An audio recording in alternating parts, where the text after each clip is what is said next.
Hey guys, Death Angel Shadow here. Wanted to let you know that tonight's episode is a rebroadcast of one that was on October 30th, 2025, when the Portal to Adventure was launching and features Dave and George from Emperor's Choice, along with Griff Morgan from Fellowship of the Thing, and Matthew Tapp from Barrows and Borderlands.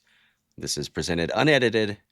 It is a little bit long, but I think there's a lot of answers to many questions that we had in the chat on the recent episode. So check it out.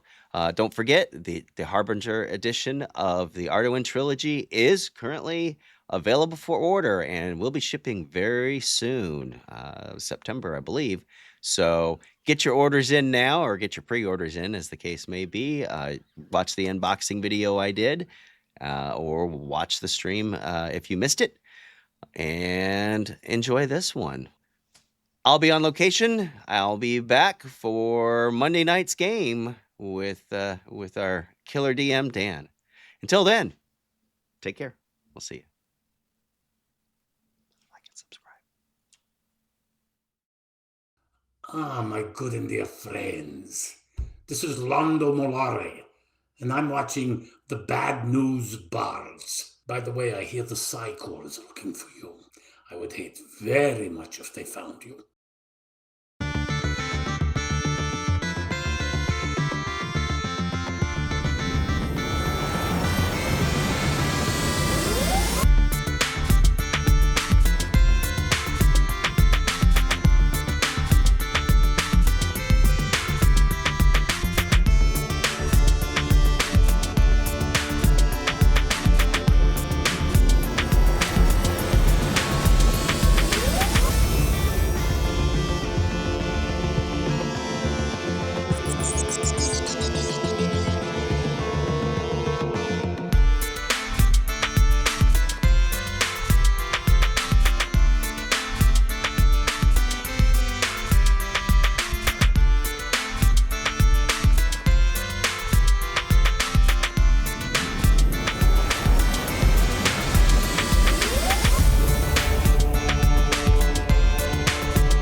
Hey guys, welcome to live from the bunker.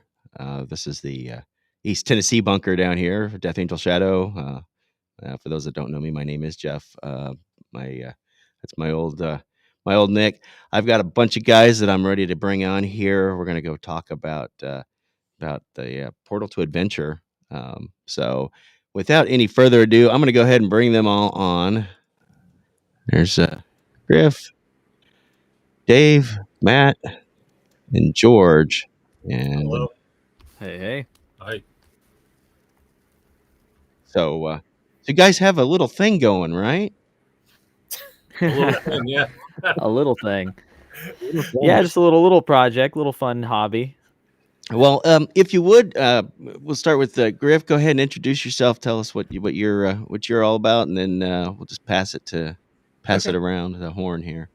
I'm Griff. I'm mostly known for having done the documentary Secrets of Blackmoor with my partner Chris.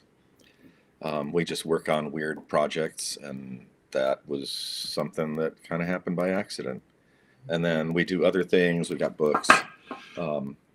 We work with the Blackmoor estate, and actually Chris is kind of their representative. And we've done a couple interesting game books. Yeah, and we're going to get into that here shortly. Let's go ahead and go to was it Dave? I think is the next one. Sure. Yeah, I'm with Emperor's Choice. Me and George run it together, and we have the Arduin property, which is one of the older role-playing games out there. And we're got together to do this project with Griff and Matt, mostly because of Griff, I would say, even though he doesn't realize it, is because Griff actually turned us on to talking to Matt through another person, Mark, and George actually found Griff when we met him at GaryCon. Okay. Yeah, I ran into you guys in front of was it Troll Lord or Goodman? One of those places. Yeah. Probably Goodman. Goodman. And some weird guys came up to me and they were like, "Hey, you're Griff. We want to talk to you." I was like, "Okay." And we've just been talking since. I mean, that was what, maybe 5 years ago or something. It was before. It's been a few years now, I think. Yeah. Yeah. 2022, 3 years. Wow. Okay. Yeah. Okay. Going on. Yeah. And then, I mean, I've been just kind of working at trying to get more indies to just work together and not compete and not get into stupid drama online. And, you know, we're just trying to make fun stuff to play games. And so I started a Facebook group for independent publishers, and I had these guys are the only people that showed up and wanted to interact and talk about how to improve everything about their business. And so, I mean, I don't know, it just kind of happened. It was very synergistic, I'd say. Yeah. Yeah. Well, that's cool. My name is George DeRosa. I'm VP of Emperor's Choice. Been in business with Dave. We've been incorporated since 1998. So we've been going at this for 27 years. Started out as a miniature company. Then we picked up the Arduin IP because it was a product that we loved when we played D&D. So it was something that was like, oh, let's pick that up. And so we've been going at it. And like Griff said, we came to fruition. And through Griff and Mark, we met Matt. And it just was all a natural fit to do a Kickstarter, the Arduin Portal to Adventure. Okay. And Matt. Yeah, I'm Matthew Tapp, owner of Barrows and Borderlands.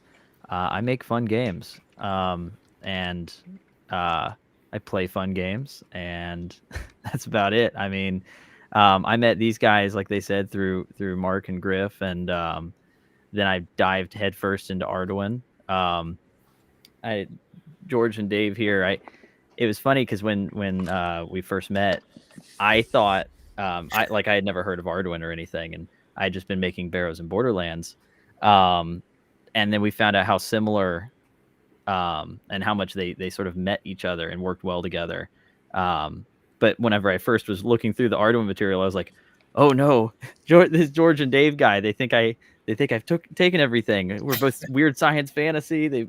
We've got energy weapons and muskets, and oh my god!" And then, which wasn't the case, but I definitely thought so at first. I was like, "Oh no." Yeah, there's Barrows and Borderlands. So I make. I wrote the game. I make it by hand, all the booklets, and now with the Kickstarter, all the Arduin trilogy reprints and the special edition Barrows and Borderlands booklets. I in-house print them, and it's a lot of fun. Awesome. And let's see. Apparently I have to replace the screen here, but this is the Arduin website here. Well, Emperor's Choice. And you guys started with miniatures too, or how did you guys get going? Because you've been around for a while. And what's the story? Well, we were originally, Dave and I, we were gamers in high school and so forth and middle school. And then we started selling games. We were actually retail, used to sell games and so forth, used to deal with Chessex back in the day.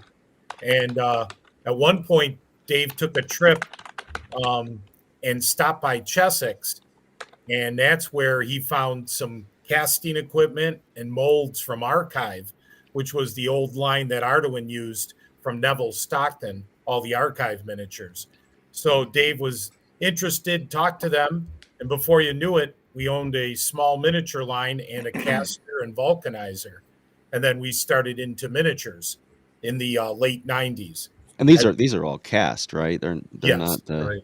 Yep, Okay. They're white metal spin casts. So we use a pewter, lead-free pewter that we use. So we do it all, right here with the machinery. We make molds with rubber or the silicone molds now, which is used a lot.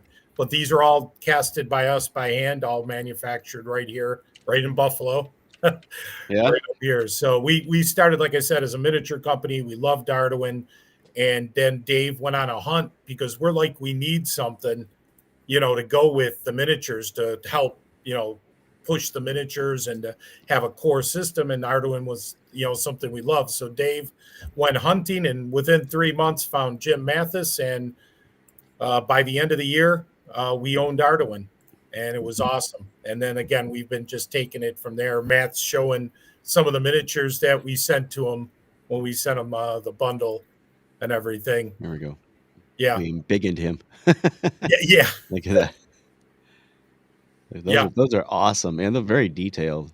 Can I ask you? You said you got all the archive miniature stuff. You have their molds too. We sold the rights to most of it.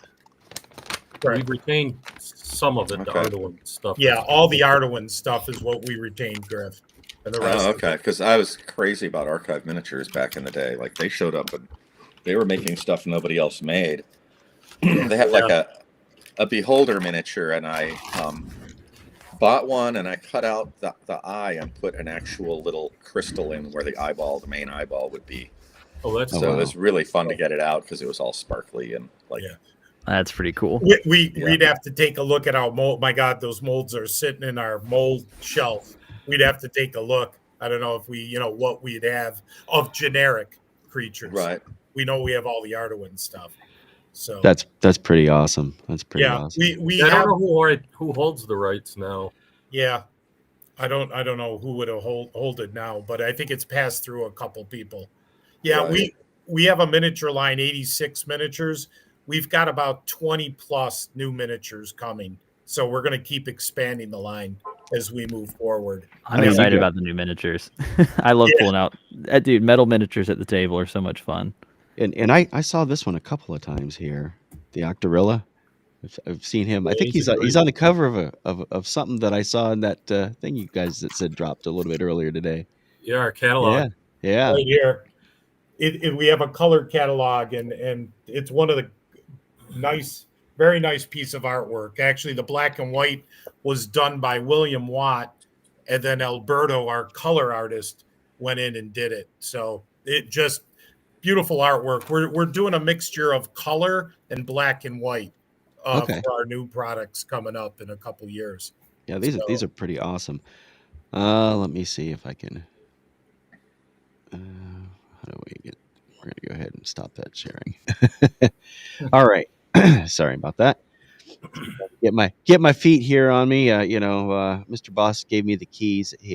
He's like I said, he is on assignment tonight. That's what he said. But we'll see if he can make it in. He said if he can, he'll jump in here because I know he'd love to talk to you guys too. Oh, that'd be cool. We didn't want to bounce around any more times.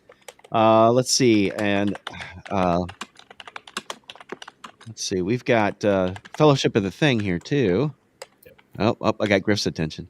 I heard my name. Heard his name. I didn't use it in vain, I swear. Well, I was chatting with people, so I just heard. Yeah, that's our website. We got a lot of different things on there. Like we got to shift it around. Actually, Arnicon already happened, but that's the annual game convention we run. Next to that is some art from the Rob Kuntz module. We released something by Rob Kuntz, and it was premiered at the last.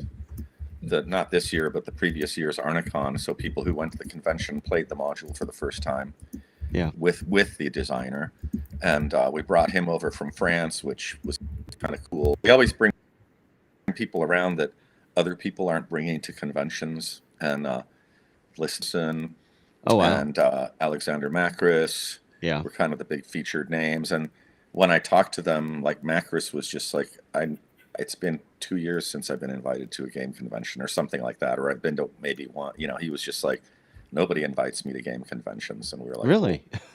Yeah, I've seen. We like you. Because he's got what Acts 2. Is Yeah. that right? Yeah, and I think I'm the type of person I think I'd love to play it. I'm not sure I'd want to run it. I definitely would want somebody that knows the system and inside and out. But everything I've heard about it, because it starts at the small scale and then goes into the macro scale, so it's kind of a fascinating game. I've seen, and he's had a bunch of people on his show as well. I think you were Yeah. on his show, weren't you?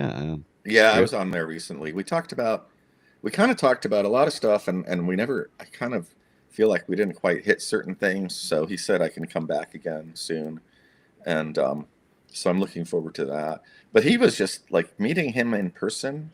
I think that people get a different impression from people's sort of persona Yeah, online or with their products.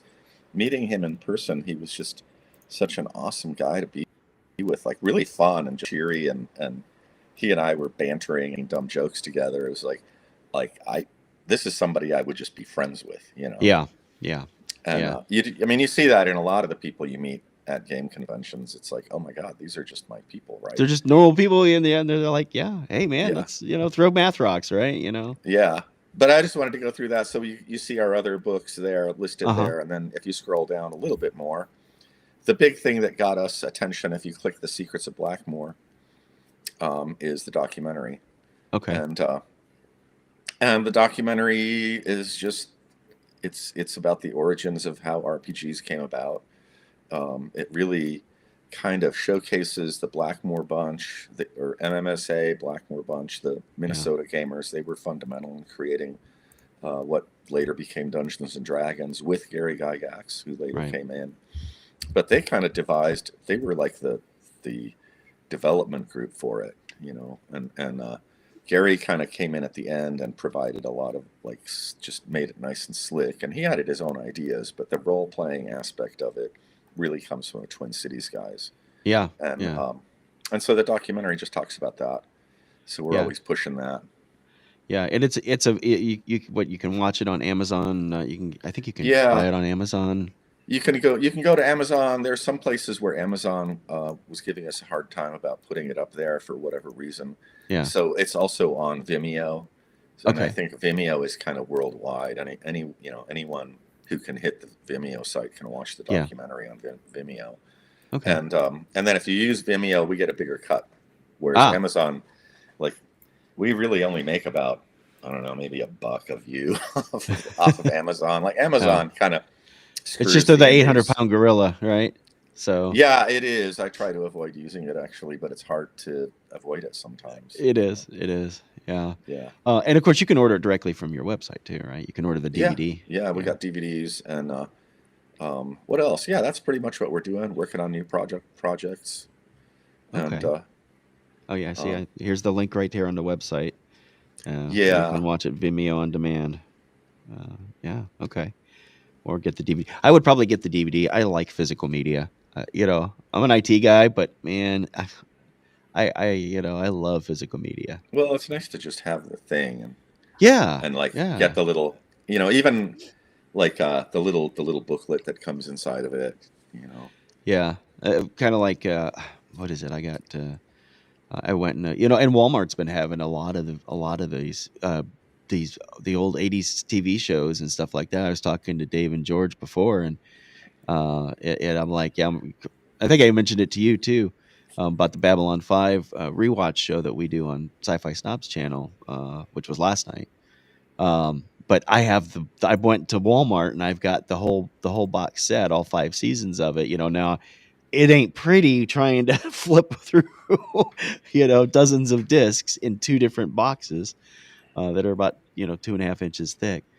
But they've got a lot of the classic TV shows and movies. I picked up a set of the 78 Superman, Superman 2, and Superman 3. Yeah. Yeah. And just a whole bunch of stuff. So I like having it. I think physical media is coming back. You can buy vinyl at Walmart again. And who would have thought Really? that would have happened? Yeah. But looks like it hides one of you guys. Let me go bring it back to that. George is alive. Yeah, I'm alive. That's all right. I didn't pick who was in what box, so I guess I It's could. okay. It's all right. Vanished. Yeah. Yeah, banished. So let me bring up the Kickstarter, because that's the next big thing that right now. And you are on the front page? Well, at least for me. So let me share that screen here. This is the big thing that's going on right now. And Yay. look Wow, at that. 41. Look at that, 41. Wow. Yeah. It's Yeah. gone up 1,000 since the last time I looked at it. Wow, It that's has. great. Yeah. Yeah.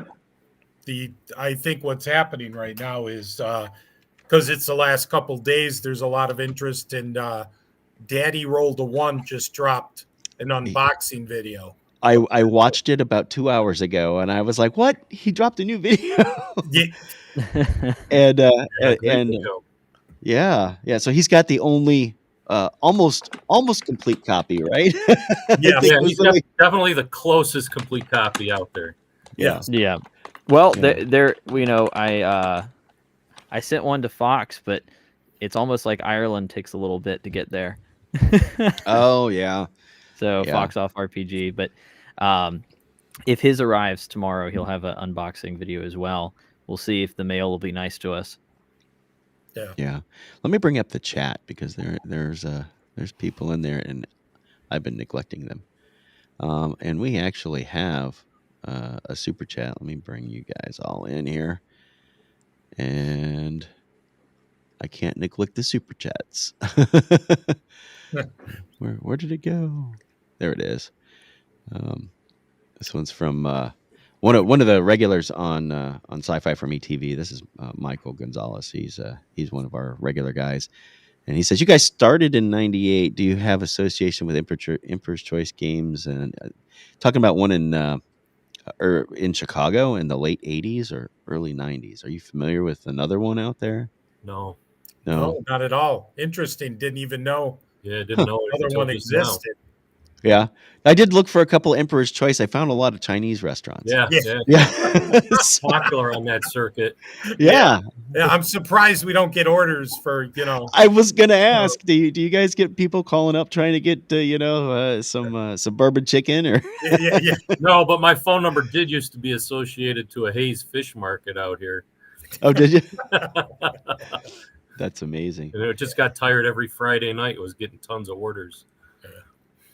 Yeah, You want there's a whole bunch of people. We got a bunch of names that I recognize out here. Ultra American TTRPGer. I think were you guys on with him? We Some of you? were. Yeah, Yeah, he's yeah. also one of my players as well. Oh, is he? Yeah. Yeah, he's fun to game with. I've talked to him a few times. you may want to Jeff, if you want to barrelsandborderlands.com Oh, is Matt's website. Oh, now I have to talk about it. Thanks, Yeah, George. you got to Yeah. talk. You need to talk. I have. I I'm have. pushing you front and center. Go, Matt. You can All have right, hold- George talk if you want.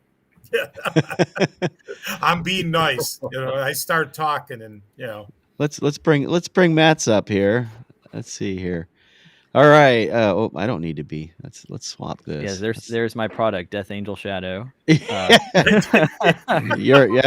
Made it myself. There you go. No, that's so yeah, I made Barrows and Borderlands. It's a weird science fantasy, old school style role playing game. I like to describe it as Solomon Kane fighting a velociraptor with a ray gun. So it's fairly weird. It's kind of out there, but it's not necessarily in the realm of Gonzo. I think it's more so a callback to pulp fantasy. Yeah. Like Clark Ashton Smith. A lot of Zothique references, especially in my necromancy rule set. But yeah, I mean, it's based in original D&D, expanded on with some of my favorite games like Metamorphosis Alpha, and a few rulings that I've come up with over the years, some that I've adopted for our table. And originally, this was our campaign home rules that I would run for our local game group, and they convinced me that I needed to publish it begrudgingly. Because I told them at that point it would be a lot more work, more than just making the little booklets for them. But they convinced me I needed to do it, and then I decided to go for the style of original D&D. So it feels similar in your hands. It's got a wood grain box, and yeah, I print them all here, staple them, cut them, fold them, shrink wrap them. So it's almost a lost art form. yeah, dude. Almost is Yeah, exactly. I had Yeah. to do so much research to figure out the kind of paper to use, and then so many dead ends with like the original companies out of uh, production. They don't make that paper anymore. They just don't even Oh, exist anymore. Um, yeah. and I was able to source some, and I went with white for BNB, and um, it's a lot of fun. I also upgraded like the inner paper to make sure it lasts longer, and um, You're I've using seen linen paper now, or is that what I yeah heard? Daddy, because I linen. did get to watch the Daddy Roll to One, Ooh, and it's still sealed. oh, look at that, shrink wrapped and Yeah, everything. Well, you gave me a copy at DaveCon, yeah, so I have that copy, which is I think a prototype because the box is kind of yeah. I got to retape the box. And then you were like, "Oh, I got to give you an actual one." So I was like, "I'm not going to open this. I'm just going to." I don't know Yeah, about you this. actually have one of like the First. 5.0 edition copies of it because Right, that was it's going to stay sealed. yeah, there you go. Yeah, my the one I gave you at DaveCon and the one I gave to I gave one to Mr. Wesley.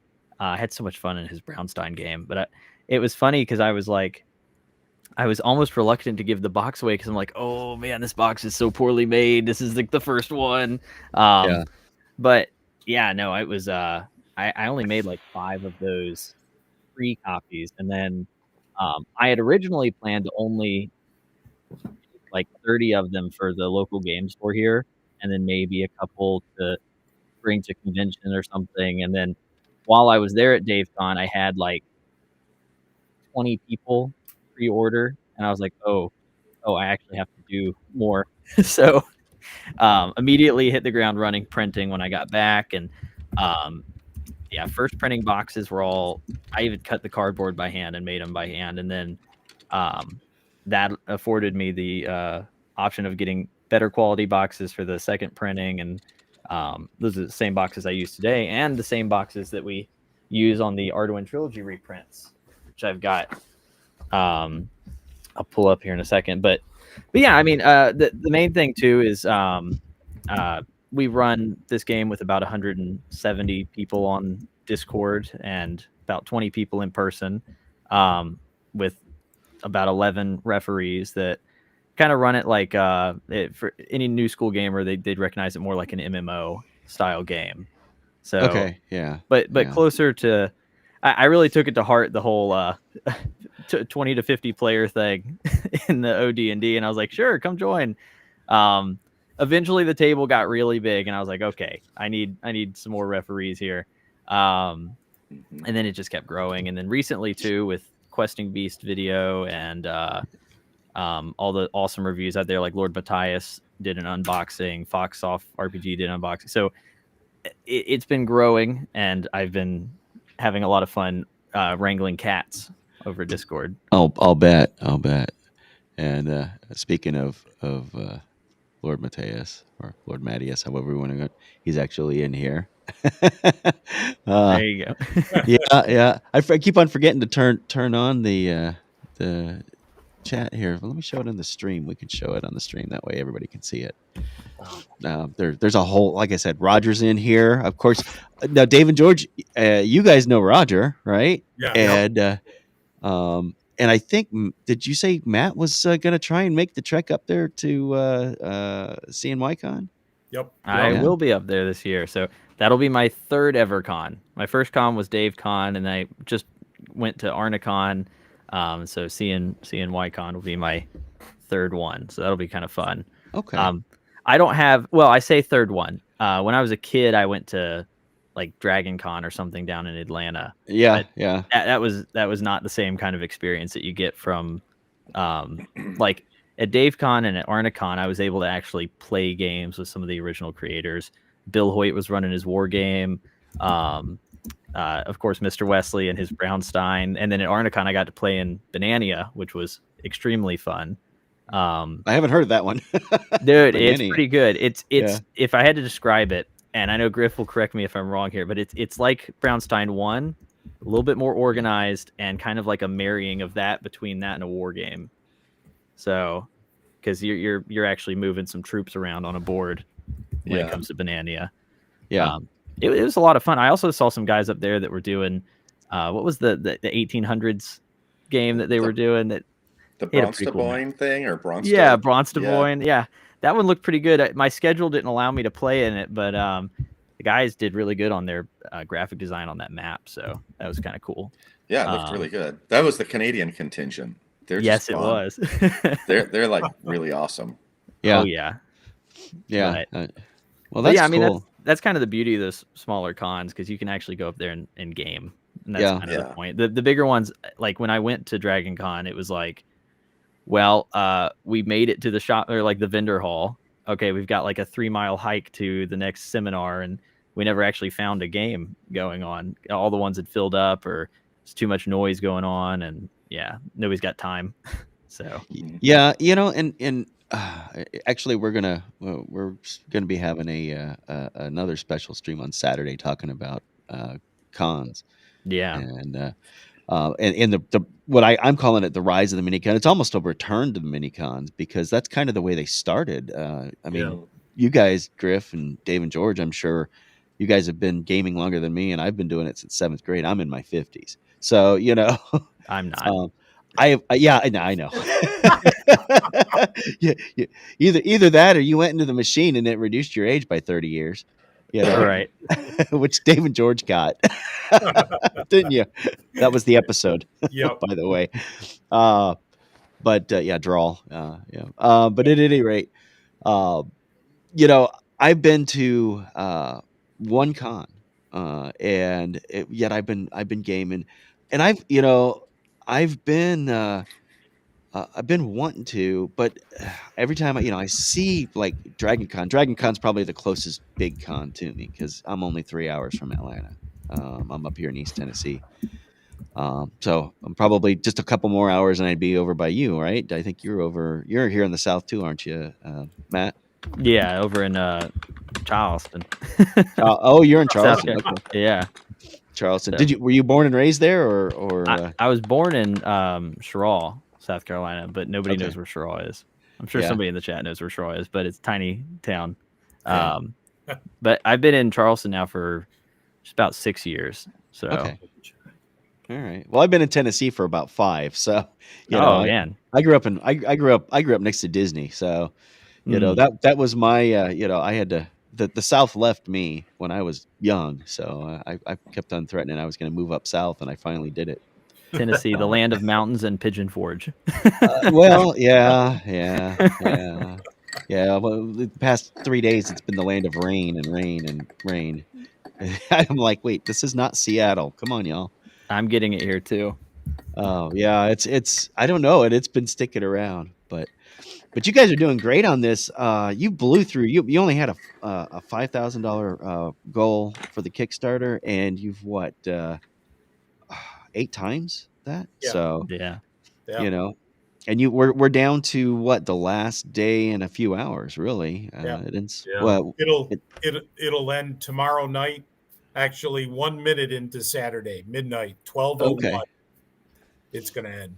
so And I'll Get out there on your social media if you're watching this and just blast it. post a link and blast it. Maybe go to like Dragon's Foot or someplace like that and just make a post like this thing is going to end and you don't want to miss out. Give me more work Because to do. it's a set. So if you get the full bundle, we've only agreed to work together on this one project. Once it's done, we got other things to do. And so if you don't get in on this, it's just done. Yeah. Yeah. It truly is. And Griff's right. And, we're not just saying this to say it. It is limited edition. I think Matt has gotten to the point where he's sick and tired of books. And They will never convince me to do this again. Yeah. they will never convince you to do it again, right? Right. Griff's way behind in his videos. I know he was spending a ton of time trying to do. So legit, this was great. Don't get us wrong. It was historic. We don't believe it's ever been done before where you've had 3 game companies do it. Right. We believe that, from the best of our knowledge. So it's going to be limited. We only made so many boxes, only so many things were ordered, and that's it. There might be a few available after, but they're not going to be at 52% off. I mean, Right.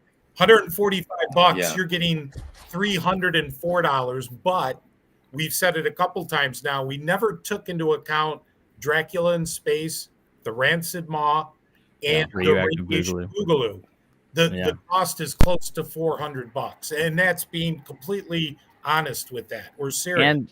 And the stretch goals being added on too, Yeah. because now it comes with 3 miniatures, 10 printable hex maps, and the Arduin Adventure. Now that we're over 40, so Yeah. and that's another 64 pages. So and the Correct. hex maps, those were really fun to work on.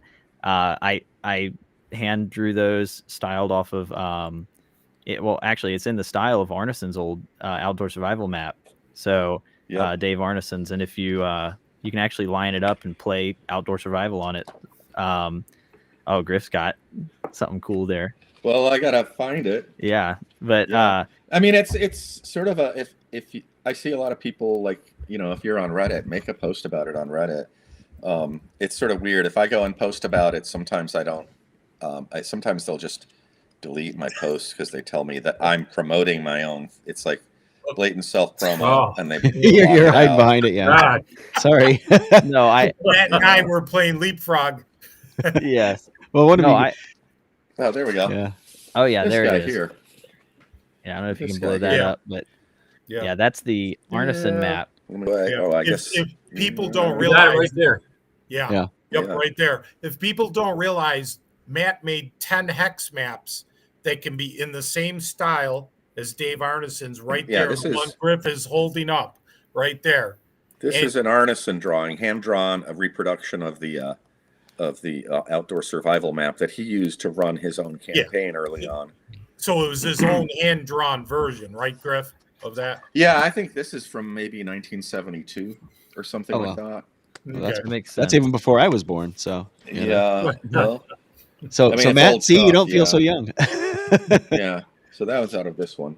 Yeah. That's out of it. Yeah, okay. Yeah, Blackmore Foundation So- book, and I so yeah, like I was definitely trying to homage when I was drawing them, and then I was like, you know, these would be really cool if I, you know, kept them black and white, and I didn't fill in the forest, so they can be like print out at home. They're 8.5 by 11, and you can just kind of draw all over them for your campaign. And I've got, like I said, 10 hexes, so it's 10 different terrains, and you can sort of line them all up to each other and make one huge map if you wanted to. Yeah. Yeah, no, it's what you're looking at, Jeff. Just to reiterate, everything you're getting there: 2 box sets, the Lost Dungeons at Tonnesburg, 2 maps, large maps there, the art prints, the deck of cards, the custom box. There's a monster and item card. The combined character sheets are in there. Yeah. You also get 4 miniatures, metal miniatures that come now, 10 Okay. hex maps, and Arduin Adventure, and all the PDFs too. I was just gonna ask it. So this is physical and PDF as well. Yes. Right? Yeah. Okay.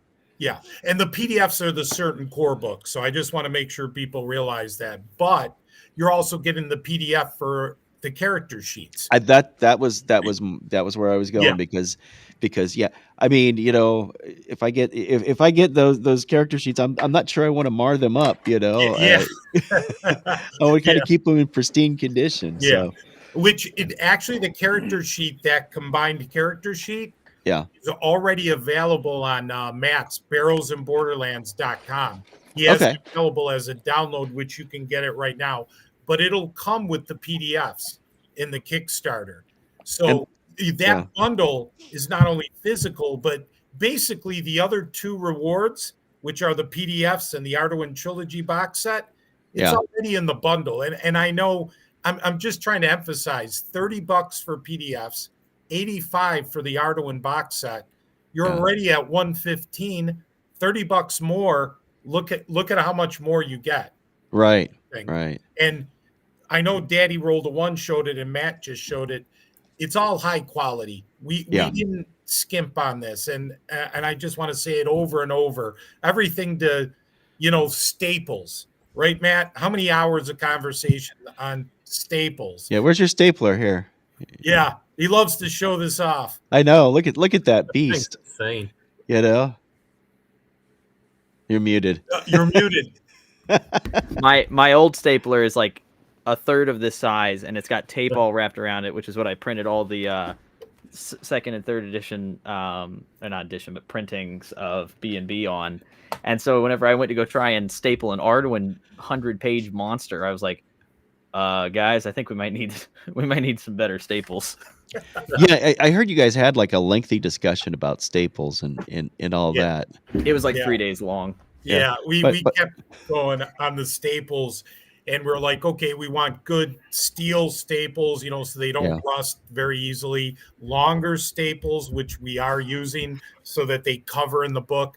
The books, quality-wise, with the parchment, the linen paper, everything, you look at the quality of everything, it's going to last much longer than, books made back then that didn't have the same quality material. So we were very particular. I could go through, oh my God, the nights we spent, getting Matt. Dave would go through the archives to find if we had original artwork. Every single page Yeah. in all 3 books of the trilogy, we got new scans of, took into Photoshop and cleaned up and made as good looking as possibly could. So yeah, and that's individually one at a time in Photoshop. So Roger's got a great question here. He says, "Will there be a pledge manager after the Kickstarter if you want to add in more books and minis?" How have you guys handling that? Right now, because we don't have a pledge manager, but Okay. what we've done is we have people contacting us on the back end, and you can contact us through the email admin@mcho.com, admin@mcho.com, and you let us know if you want any additional add-ons. And we've been doing a lot of that because the miniatures, we only have 6 miniatures on the Kickstarter, but we have a whole line of 86 and people want more. So just contact us on the back end or let us know through the Kickstarter that you're interested, and we'll take care of that. So we've learned a little bit with this Kickstarter too. I know there was the late pledge option and the payment over time. We couldn't do that all because obviously we have 3 companies involved. We have obligations to people, we can't extend that. So we're only doing a couple things on the back end to help out, but we can't do the late pledges because the late pledges also disrupts our shipping. We want to ship as soon as possible. If we're extending another month or 2, we can't ship the way we want to, where we want to get the stuff done, pack, and out the door to people. We don't believe in waiting a year or 2 or 3 or 6, God forbid, for Kickstarters. We want this out like we have within 3 months. But it takes some time getting everything together. Matt with the box sets, Griff getting all the Lost Dungeons in Taunisburg, and then we have our box, the one we compile everything. That's why I'm already printing it back here. You've got stacks, right? So and this is all printed here domestically. It's all made in the USA, if you will. All the trilogy box sets and the B&B boxes, I staple them by hand like I do my normal B&B boxes. And the wood grain boxes are made in America as well. And I've always done that with the B&B stuff to get, it's just really good quality. They were the best. These wood grain boxes, because when I was doing it for Barrows and Borderlands, there were so many different sources I was looking into, and none of them just made me happy until I got these. And they're not the cheapest to order, but they feel really good when you have them in your hand. There's no weird bubbling, and they actually have like a little texture to them. I don't know if they're nice. They got some beef. They look. They definitely look nice and almost retro, I guess you could say, in a way. But that's the feel of everything, right? That we're this is some classic stuff, and even though Barrows and Borderlands are.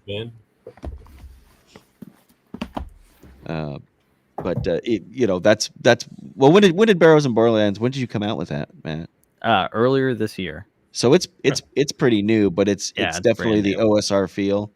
Yeah, and see that was one of my, I had been working on it for a while, and I didn't want to release it until I knew it felt right in my hand. So I know like folks that got in early, they waited a little bit to get their first orders, as I was just making sure, because I even switched up paper quality at the end. I was just like, nah, this has got to be as good as it could be. So I spent probably a couple of years trying to figure out exactly what paper the originals were printed on and how those felt from Dungeons and Dragons. And then I said, okay, well, now that I know that, how can I make them last longer? How can I make them survive? Yeah, you can fit everything in. Hold those up Yeah, again. hold them up again. Hold them up. Yeah. Yeah. And, oh, you got it. Oh, you got There we everything. go. Perfect. Look at that. That's And awesome. Well, it's a little washed out now. Hold it further back, maybe. No, no, that made it worse. Go in. There we go. Yeah, look at Yeah. that. Yeah, there there you you go. go. Yeah, right? just Gotta be at tilt the them, they're angle, not it's the tilt light. to the right. Angle. Yeah. Yeah. I mean, that's the thing about this Kickstarter. It's just like I see people, on the web asking like, how do I get started with this classic RPG stuff? Where do I go? What games do I get? And like, this is the ultimate bundle of things to get going. Yeah. It's got everything you need for a lot of different styles of play. Something I thought about that is interesting about Arduin is that it really goes back to the original D&D, where you've got kind of race as class. Yeah. In a lot of cases, you've got all these weird creatures like the Fraints, and you've got the Technos and all that stuff. Yeah, that looks great. And That's the actual box there. And so the boxes will fit. Everything fits inside this one box, right? yeah, and another thing that's in there too is with the radioactive boogaloo that comes with the Barrows and Borderlands Special Edition. It details how to mix the three systems together between Tonus Borg's Zero Edition Gaming, Arduin, and BNB all at the same table. So you could have your Vancian casting elf paladin, or you could have your Green Skull from Barrows and Borderlands, who's a rune weaver and using the mana system. Yeah. And then for referees, I mean, but between the three systems, there's a lot of referee advice. I mean, the amount of research Griff did into Tonusborg, figuring out how those original guys played, those maps were lost for a long time, right? Like 35 years. Yeah, and but I mean, between the referee advice from the Blackmore bunch that's found in Tonusborg and the referee advice that Hargrave gives, it really is like a no-brainer for referees starting out and wanting to get in that classic style.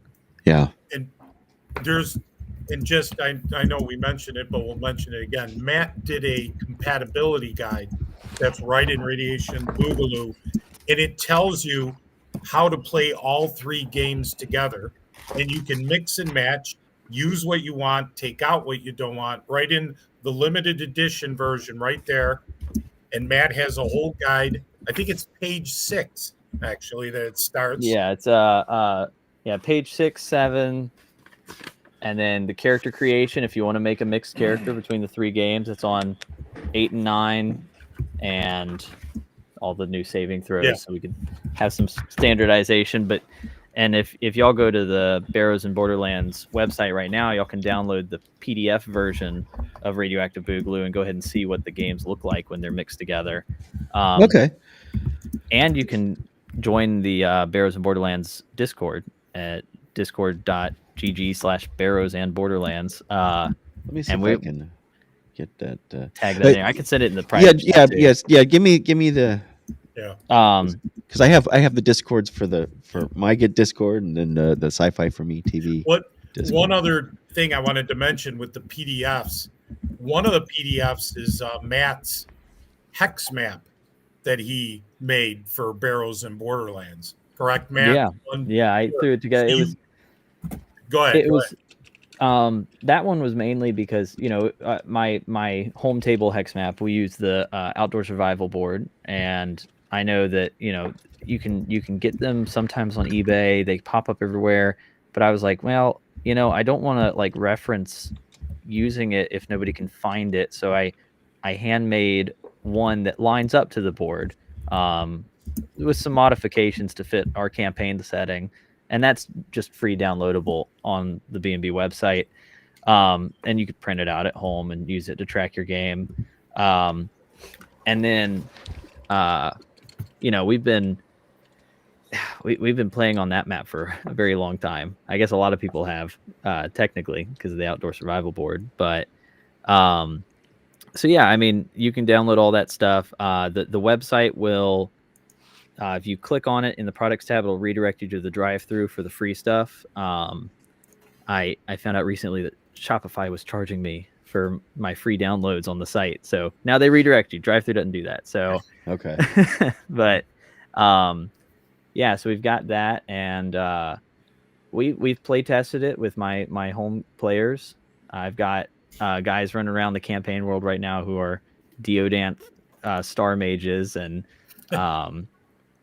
elvish rune singers, and so yeah, it's been pretty good. It plays well, and it also plays well even if you don't mix the characters together. So some people are using B&B character sheets, some are using the Arduin character sheets, and some are just using index cards and writing out their Zero Edition gaming characters. And I have no issue with them at the same table, especially with the compatibility guide. It kind of walks you through it.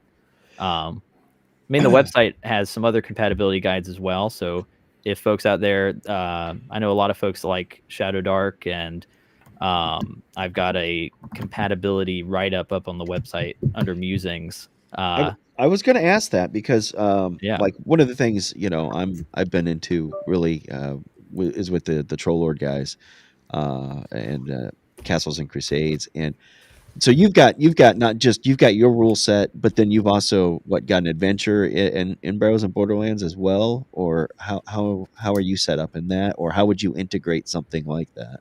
Well, like I said, I've got it up on the website, but the gist of it is, like let's say somebody comes to my table and they really want to do like a Shadow Dark fighter or something, where when they level up, they'll roll dice to see what they get and that kind of thing.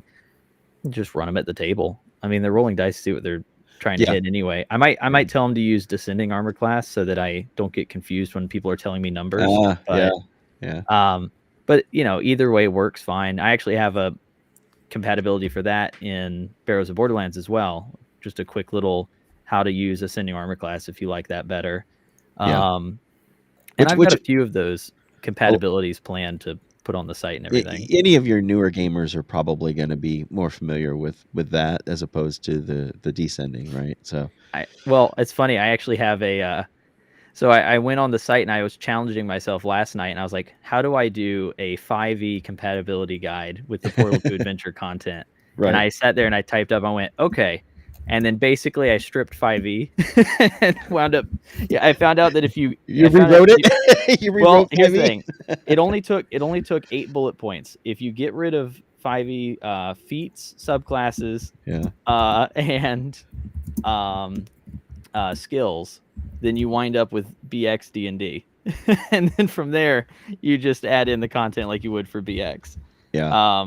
So you can find that on the website too. So I mean, my thing is I wanted folks to be able to use the content that comes in the game. But even if you just want it for the referee advice, I mean, Hargrave sits there and he talks about one time he gave a magic item that was too powerful and how to deal with that in your campaign, or which that happens to all of us DMs. Yes, it does. But it's spread throughout there, and I mean, I don't know how much you'll get out of my musings, but I've got referee advice, or at least how I run my Game of Games campaign, which is my 100+ player game. I have notes about that in there, and in Radioactive Boogaloo. So you're running. I mean, that's really old school style. If you've got that many players in it, are you doing it kind of in a West Marches style, or where people can jump in and out, or how are you handling something like that? I use the 1-to-1 time. West Marches. I do Arneson. I mean the Blackmore style of like campaign. Yeah, there we go. I do it Blackmore style. So pretty much the players they have multiple characters. They're all living in the world. I do 1-to-1 time, which I'm not one of the guys that's going to say, oh, you have to do that. But we do it for ours because we've got 100 people, so it Well, kind of yeah, makes things yeah, easier. But yeah. and we run it a little bit like a war game too. We've got players that own factions that are fighting each other. The economy of our game is ran by player characters. Like Fox Off RPG, he runs 2 different mercantile guilds in the world and has trading posts set up in different cities. Yeah. Which, if you've got the Portal to Adventure, you've got the merchant class, the merchant trader, the courtesan, the you've got a list of these NPC classes that I call them NPC classes, but I like my NPCs to be PCs. Oh, he's got something cool. Yeah, but, yeah. So we run it kind of like an MMO. The players are building out the world. They're doing all the actions in it. And if they want to schedule like a conventional game, they'll go in the scheduling tab and say, hey, I've got a party of 6 guys. We're trying to raid this dungeon. We need a referee to run the dungeon for us. Okay. And, I've got like 11 referees, so they'll hop in and out. And when we're doing this too, like we've got players that will text role play in the chat. They'll move their characters around the hex board. I use a lot of Google Forms. So when you move your character around, you're just like, my bishop moves to G5. No, Yeah. Play by mail style. Yeah, some play by mail stuff, and then also some play by person. And then we also have a multiversal setting. So in true Hargravian style, you can travel to different worlds. I have an entire write-up system of like what happens when you jump to a world that uses the mothership role-playing system, or maybe you jump somewhere and they want to run RuneQuest or something. Right. And then you just transfer your character over. Or we've run in trying to think of some of the fun worlds we just did recently. We were in Tecumel with Empire of the Petal Throne, and then we've got a Barsoom adventure planned soon, but it's really player driven. So yeah. Matt, I was gonna get on Fox because I noticed Multi-Universal Trading Company popped up in a whole bunch of spots there. Oh, that wasn't Fox. That was all me. I found out that was the easiest way to say there's a store in a town. Thank you, Hargrave. Oh, there you say. The only thing I was going to hit you up with here, I'm doing it right on live. I think you said only towns of 2-star or more have it, but there's some 1-stars that had that. That's where we got to get on Fox for. Fox, you've been messing up my server. Oh, no, yeah. So what is this? Griff is back. Did you find it? Hello. Did you find what you were looking for? This is happening right when I'm supposed to be making dinner. Oh, I'm sorry. So, I just made soup, but I just wanted to make sure it wasn't burning. So Yeah. No, I did that the other day. I made, I was trying to make bean soup, and it's the first time I've ever used dried beans. And I had soaked them, for like about 8 to 10 hours, but it took almost 2 days for them to finish. It was like 36 hours for a long time. Yeah, if they've been sitting for a long time, yeah, they do that. Yeah, I used canned before, so yeah. Well, what do I know? I'm assuming you were about to ask about the Multiversal Trading Company, and I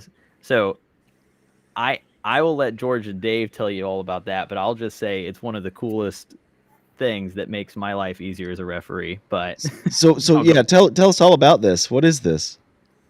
Well, like I said, like Matt says, he's been incorporating more and more of Arduin, right into BNB and how they play.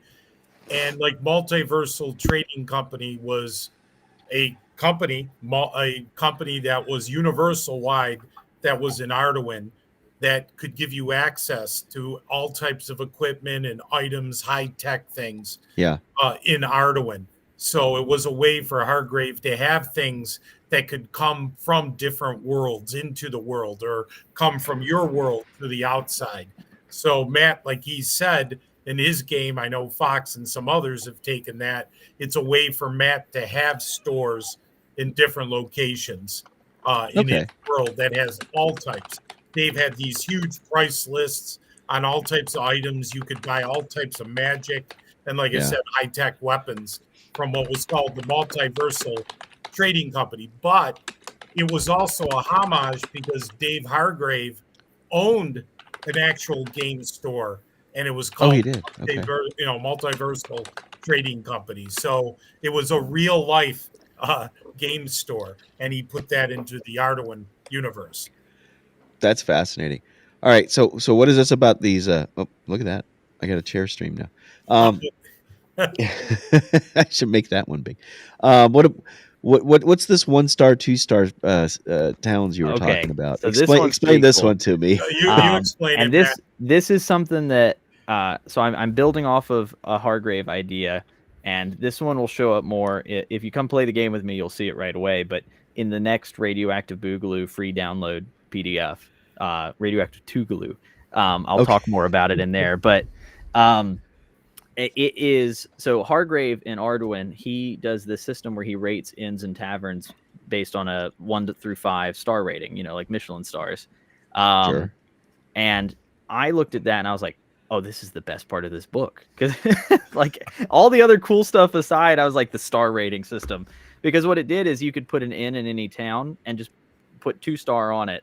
And then the list would tell you like, okay, so a 2-star inn costs this much to stay there, has this food available and that sort of thing. So you didn't have to like write out every single tavern in your world. You could just be like, well, it's a 2-star. So you know what money you have to pay, what food's going to be there. And then, so what I did is I kind of went, okay, well, what else can I use that for? And cities was one of them. So I rate the cities in my world 1 through 6-star, with the only difference between a 5 and a 6-star being 6-star cities are capital cities.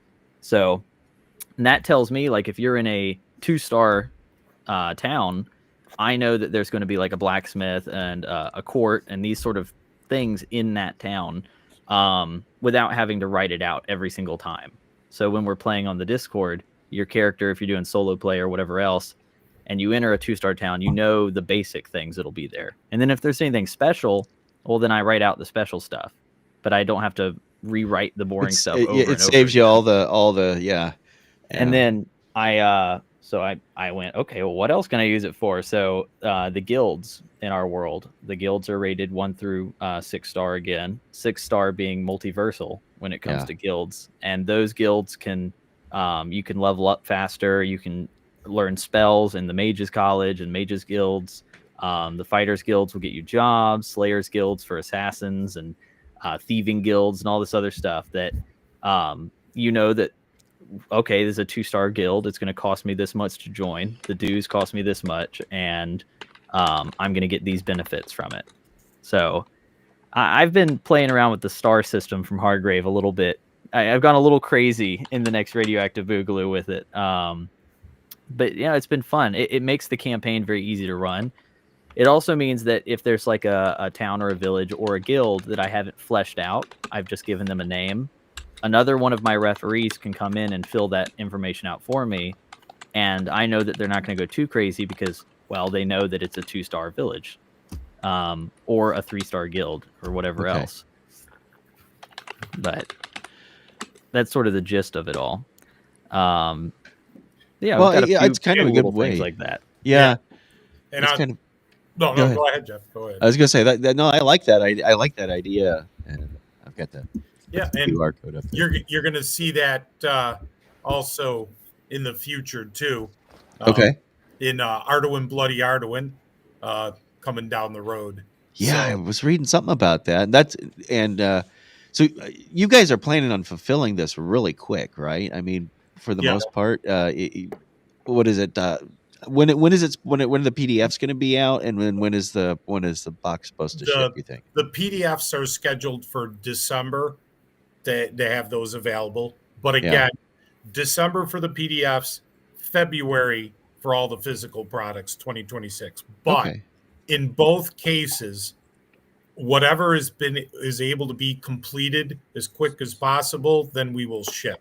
So if everything is situated for the PDFs to be delivered to everybody, then they'll go immediately as soon as they're ready before December, if possible.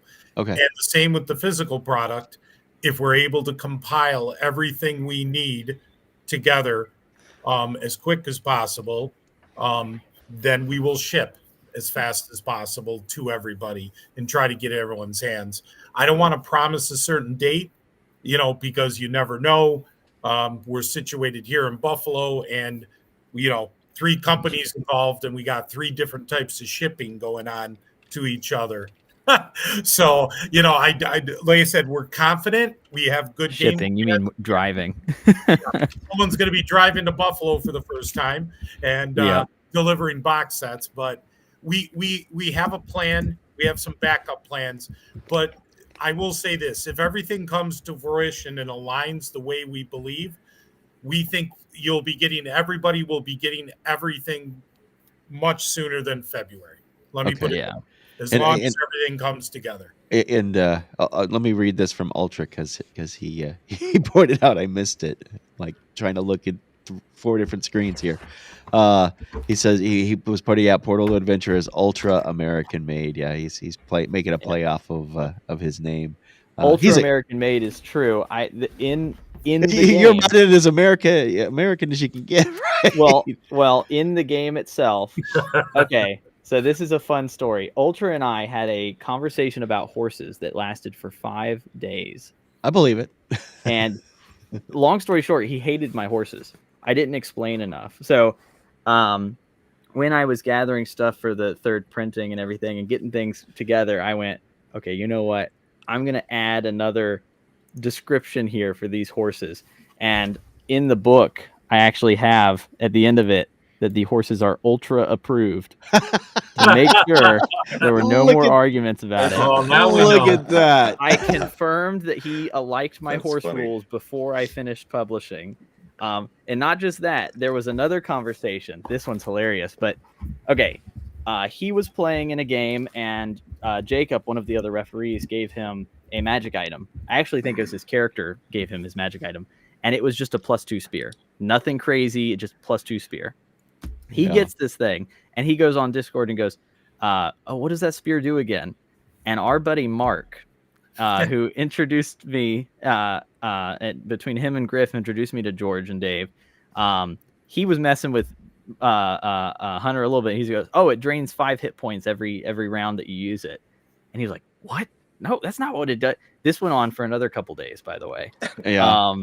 Of Mark just messing with him, and he's like, I just got off the phone with Jacob. He's in the Bahamas on vacation. Just confirmed it does drain 5 hit points from your, and it was hilarious. But so there's a new magic item in the game now called the Ultra Spear that drains 5 hit points from your character. It has my favorite description of any magic item. It's worth pulling up. So the Ultra Spear, one of the miscellaneous magic items. Let me see here. Forged by dwarven blacksmiths, enchanted under the light of a total eclipse, and bathed in the blood of demons. The Ultra Spear is a +2 spear at its base. As long as the spear is on its wielder's person, all horses ridden will count as light horse for movement purposes. In addition, this spear will drain 5 hit points from its wielder each time it is used. And there is a 1 in 10 chance, or 1 in 100 chance to instantly kill a creature hit by the Ultra Spear. And I went back and told him, that's the spear. See, it's in the game. Yeah. I would use that once. My little 4 hit point wizard would use that one and it would die. Yeah, there you go. Well, that's why you need to use the Hargrave hit point system. You'll start with more. Oh, okay. Well, that's how Chuck killed me in that CNC Patreon game. There you go. I saw a glowing sword. I'm like, yeah, we're gonna go grab that and throw it, And yeah, it hit and it killed me for 6 hit points, and I only had 4. So, Oh my gosh.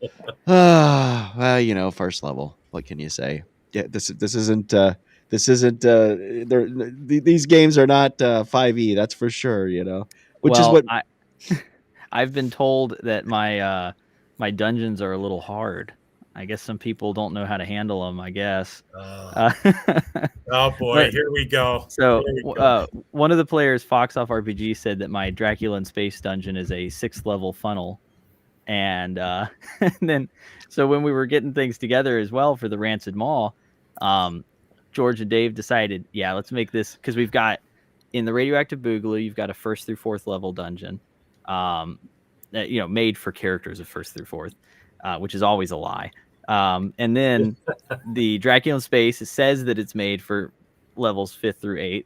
Yeah. Tonus board kind of goes down, assumedly that you're a certain level on a certain level, but at the same time, you can get lost in there. So, but then we were like, okay, well, then the Rancid Maw that's going to be in the Arduin trilogy, that's going to be like super deadly, 8+ level dungeon. Yeah. Add a 0 to those numbers. So that's what they said, is that you got to add a 0 to it. Because I came up with a couple of the rooms and I was like, yeah, we can have like 12 gray horrors in here, and then we've got a pit that drops you down into hell, and then it's not for the faint of heart. No, Yeah. we kind of let Matt go wild a little bit there. So, and I joked that the 8+ level rating, we forgot to put a 1 in front of the 8, so it should be 18 level. Hey, there's no unavoidable deaths. Yeah. If the players are smart, they can figure it out. Yeah. And I did notice, Griff, with Tonnesburg, it seems to escalate. It's 10 levels, but it seems like each level basically means you need to be a level higher, because it gets worse and worse the lower you go. Well, yeah, it's weird because the old D&D, you can it's structured so you can fight anything that is in there, and so you just need a lot of hit points. So I run groups of like 12 PCs or more. Me too. I'll have like a group of 8 players, and all of them have 2 characters. So we got a party of 16 going down there, and it's weird. Players just run into stairs because it's as vertical as it is horizontal. Yeah. Yeah. And they just go in there and they're like, oh, a stairway, let's take it. What they don't know is that it's not set up like a standard dungeon where it's like an apartment building, like a pancake of like levels. They're kind of separated. So I'm describing like, well, you go down about, maybe 150 feet or so. Right. And then suddenly they're down on the 6th level. They're all 1st level characters. Yeah. I don't know. It's just, and what are you supposed to do, right? It's just like, it's an awesome dungeon though. I can't believe. Okay, you've got to tell me, Griff, because I don't know the answer to this one. Where did y'all find that thing? Where was it hidden? Oh, yeah. It's like there's all this footage from the documentary that we saved back during editing because we thought we were going to do another movie. And so there was an interview where we were talking with McGarry and Wesley and I think Ross at McGarry's house. And McGarry was like, oh, wait a minute, I have this dungeon. And he's like, he just leaves the table and goes off to his basement to find it. And he shows up and he's got this stack of papers. And he's just like, yeah, I have this old dungeon. So we were looking at it. And the first thing I thought was like, this looks exactly like Blackmore. It has the same weird shapes, right? All the weird angles.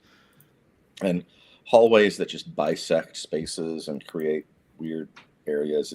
It's almost impossible. It's like the mapping is ridiculous in it. And so Wesley and Ross were looking and they said, oh, but there are knolls in here. So it can't predate D&D, right? Because Gary created the knolls. And so then it was McGarry who kind of mentioned, like, I think it might be a copy of Tonnesborg. And so long story, Dan Boggs sent copies of the levels to Greg Svensson, who drew Tonnesborg, and it turned out Greg was like, yeah, that's my handwriting. So it's a Xerox copy of the original dungeon, and it's the only copy that still remains in existence. Wow. And cool. That is cool. Yeah, so we scanned it. It's all scanned, like the book. The I'm trying to think if this one is black and white or color. The other one. We have color versions and black and white versions. I think to keep costs down, we made the new book that's available all black and white. But yeah, it's all black and white. But we did publish versions that have like the original dungeon levels in color. Oh wow! And it's cool. I've been running it for years. I started running it after we found it. I just started running it. And I just add in my own ideas, and like you were doing, I think you were mixing with Barrows and Borderlands, and so Mhm. people are running around in the dungeon with guns and stuff. Yes. That's great. Like, you know, I want to do more stuff like that myself. I like to do stuff with setting and stuff, and so yeah, I don't know. It's just fun, you know. You like You to can- mix up kind. I mean, you know, Gonzo has got a lot of people, a lot of folks have kind of have differing opinions, and I may be biased too, because I know there's I've looked at some stuff. I know some guys that are out there that are making you know, stuff that is Gonzo, and it's like, well, do you want sci-fi in my fantasy or fantasy in my sci-fi? You know, it's like Reese's Peanut Butter Cups, the commercials from the 70s and 80s, you know. yeah. And to hear you guys, the way you guys talk about it, it's like, oh, you got to try it, man. You got to try it. So what's I don't really see them as being different. So like whenever I think of fantasy, I think of Clark Ashton Smith and Fritz Lieber and Howard and you know the pulp fiction guys, you know, because that was really my love. And then you know you've Fafhrd and Grey Mouser encounter aliens at one point. yeah. And Clark Ashton Smith's Hyperborea is set in the far future, and so is Zothique. Zothique's even further in the future. Yeah.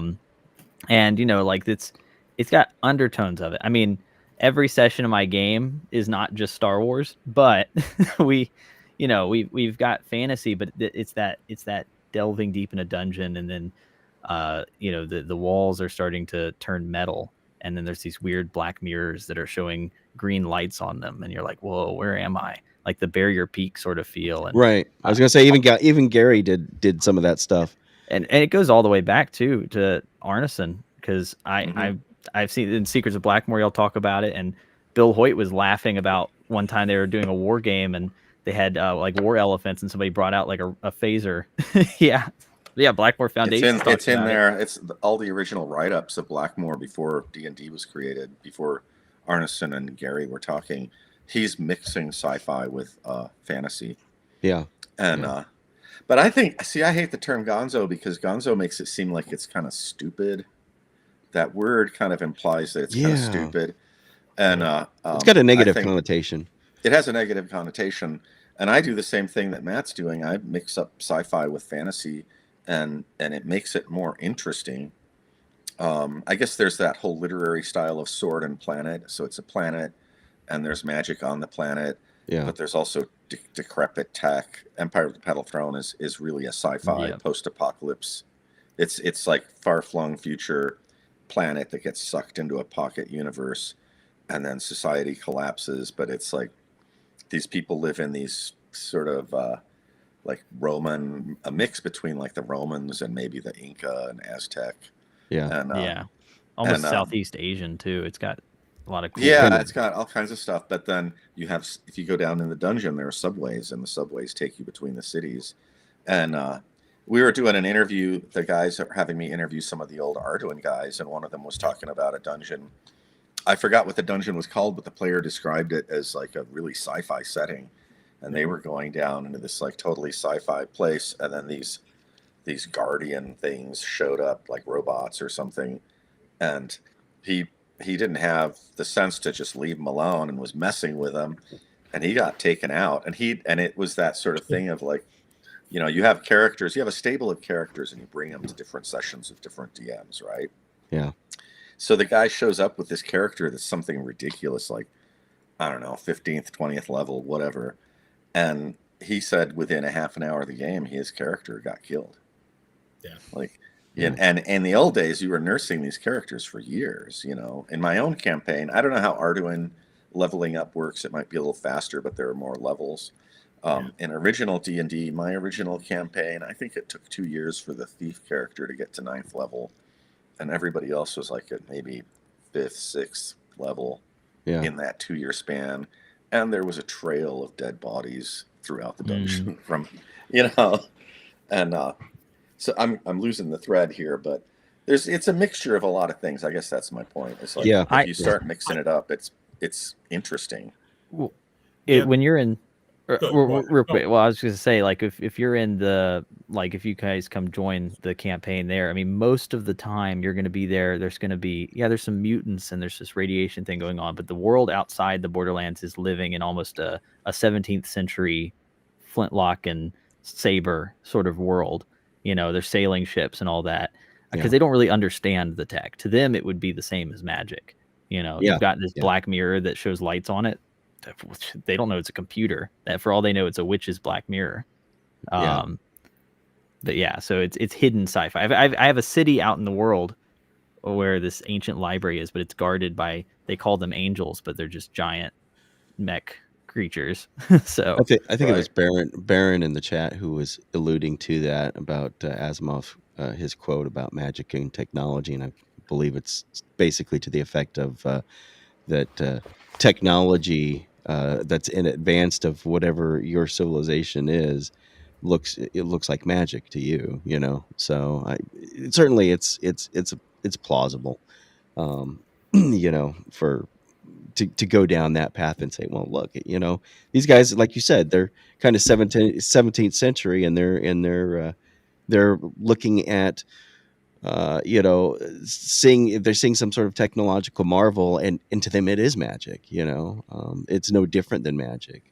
And I guess, am I going down the right path there? I think that's I think you can treat it however you want to treat it. I mean, as a if you've been playing for a long time, if you're the referee, you want to do interesting things that are new for you. Yeah. And after a while, the tropes get pretty worn out, so you want to introduce other things. Yeah. And so, like when I was doing my mashup campaign, that was it was a space station floating around the planet of Tecumel, and I mixed a bunch of different systems. But at one point, the characters found in like a subway train in this space station, and they're like, they're trying not to metagame, so they're like, we'll get into the funny room that just floated up out of the floor, and we'll press the button or whatever. So they go traveling to a place. They end up in a swamp. They go wandering around the swamp, and then they run into these giant bats they sort of communicate. It feels like telepathy, but really it's just they communicate through their body motions and gestures. But it's so effective that it feels like they're telepathically communicating to you. And they bring the players to this place, and there's a freaking dragon there, and it's a big metallic-looking giant dragon. The players didn't know that the dragon was one of the AIs that are still alive in the spaceship, and it had downloaded its consciousness into this body that it had built by these bats, and it wanted to be a dragon and be free to roam around and do whatever it wants as one of the AIs, because there was a whole like upper level that the AIs were at war, and it wanted to get away from their world and be sort of separate and be able to function with the humans. But it didn't. It was on an umbilical cord, so they noticed this dragon had this like cable that was connected, this rope, connected into the wall, and so they impressed this image into the players' minds of this thing. They were like, you have to seek this thing out, and it was this symbol, and I didn't show them what the symbol was, but it was a radiation symbol. They needed to go out and find a source of like, plutonium or something on the ship somewhere, and bring it back so that the dragon would have its own power source and be able to be free of the umbilical cord that was powering it at the time. I don't know. I mean, is that gonzo, or is that taking sci-fi and fantasy and blending them into this like other place? Yeah. When from our viewpoint, Arduin, of course, always had everything from horror to to everything. And I think the same thing, just like Griff said, and I know Matt is on board with this too. Gonzo has such a negative connotation, where to us the weirdness, the proper way for what these games were back in the day, Blackmore and Arduin, it allowed you to mix and match different genres and not break the game. And that's where I feel the strength is. And I think that's been taken to where Gonzo, they say, you know, it's not clowns with laser guns and weird stuff like that, just stupid things, to be honest. No, it's you can mix it in, just kind of to Griff's point and Matt's point too, where you can have interesting scenarios. Everything the last 10 minutes, what Griff was just talking about, that's really cool. That's an interesting scenario. And I don't think that breaks anything because it's a metallic dragon. You know, it's a steel dragon. And the creatures are still creatures. It adds a cool element. And one of the things people have to realize, your world, you know, and if you have systems that can handle anything like, you know, Arduin, Tonnesburg, BNB, you can play any scope of a game you want. If you want a Hyborian ancient game with low magic, you can do it. If you want something that's high fantasy, Lord of the Rings, you can do it. You want Thundar the Barbarian, post-apocalyptic, sci-fi, horror, Cthulhu, Western, throw in whatever you want, you can do it. And the system can handle it, you know, with very little tweaking. And I think people get this view that these games are, I got 6 machine guns and I got a grenade launcher and I got my power armor and it's like, no, it's not like that at all. Not even close. It's a lot more, the silliness isn't there because just like what Griff was describing or Matt was talking about, it's a seriousness in the game. It makes sense to the world of the game. And it allows for very cool sessions that the GM could be creative and the players can have fun with it too.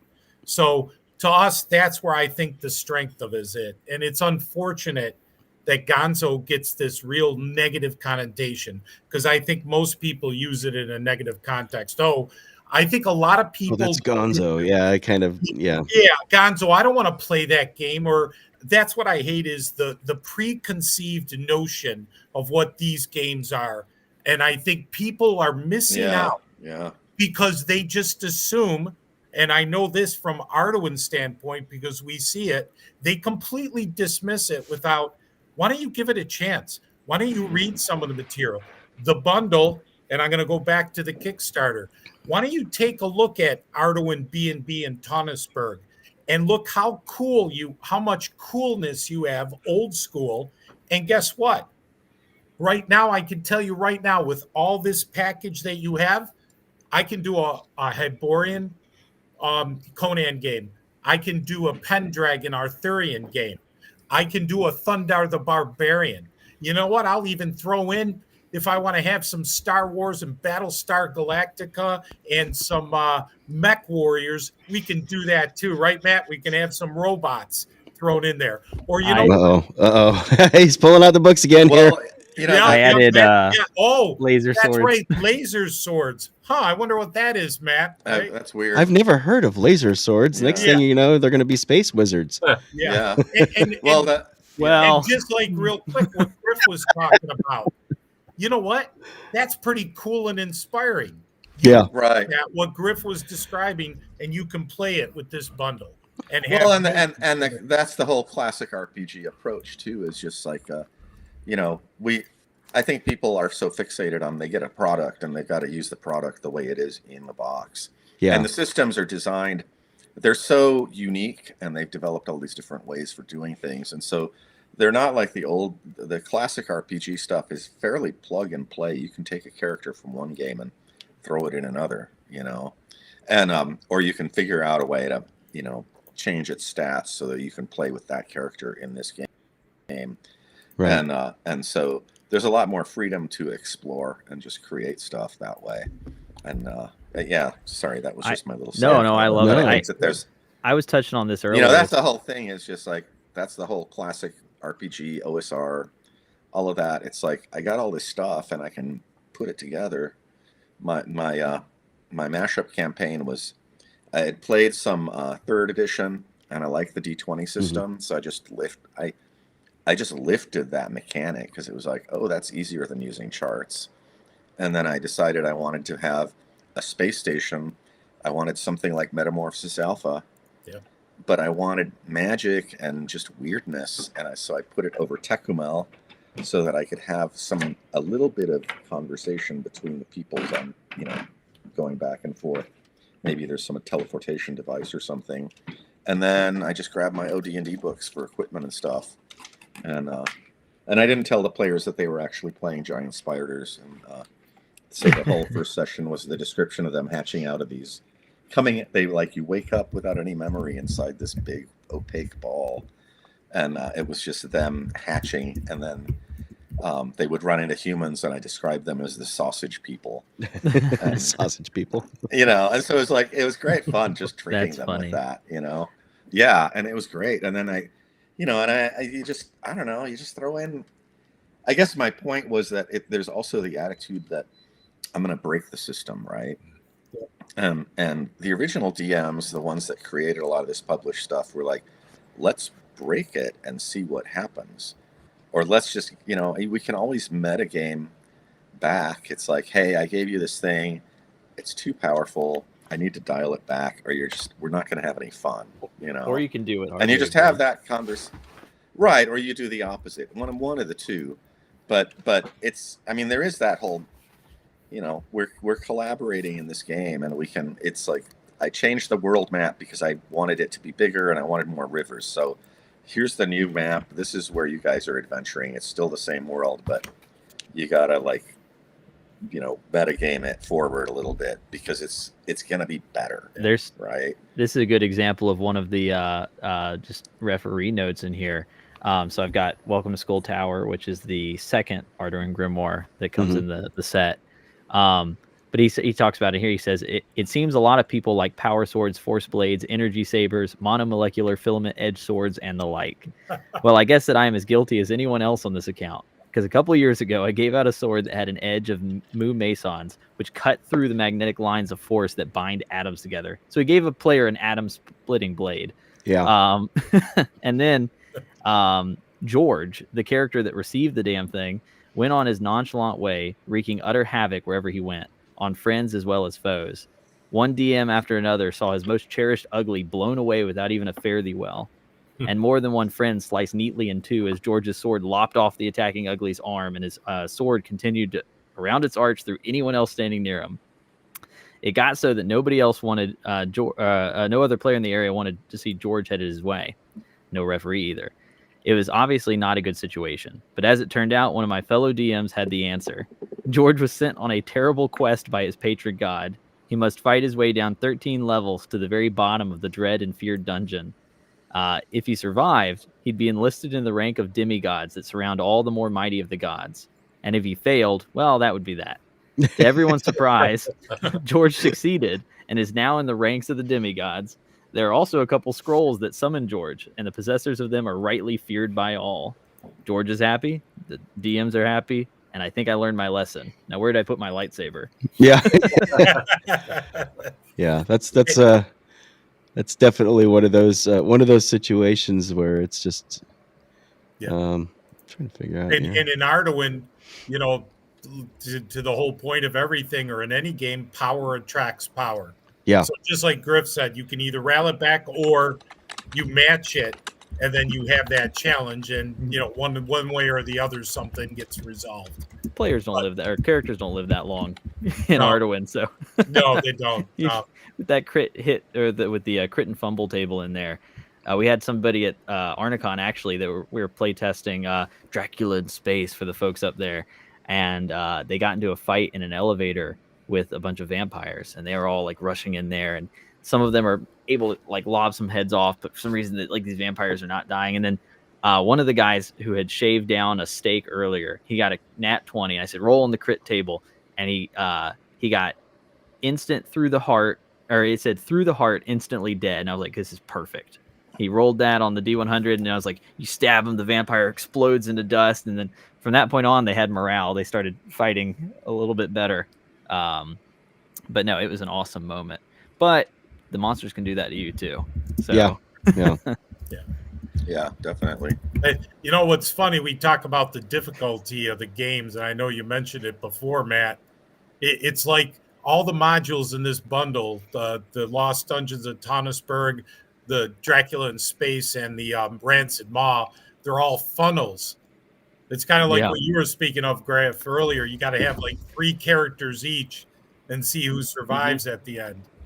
Well, It's no. well, Go I was ahead. just gonna say, from what I hear, a lot of the old players would have probably taken armies down there. So Yeah, when I was just going to say that these terms, I don't know what these things are. Like, people talk about all this stuff these days, like a funnel. I have no idea what a funnel is. so that comes from You know? that comes, at least I see it most in Dungeon Crawl Classics. I was but going to say DCC Yeah. is I think is Yeah. is one of the you start the game with 0 level characters. You make a bunch of them, and then whichever ones survive the horrible experience you're about to go through becomes your actual character. Isn't that playing D&D? Yes. yes. That is why the joke about all of them being funnels, because it's like, you got 4 characters, let's see how they do. And yeah, Dracula in Space is a little mean. But lots of treasure to be found. I mean, there's freaking laser swords in there. The only complaint I heard about your game is that you don't foreshadow things enough, and people can just die. I put a skull on a door. Okay, that's a foreshadowing. If there's a skull on the door, then you shouldn't go through that door. I mean, right? didn't somebody do a module with a big mouth that you shouldn't stick your head or hand, that is true. let alone your body into? Yeah. So the first time we ran it at the convention, I think that was the one that Chris was in on, and we had so many deaths that night.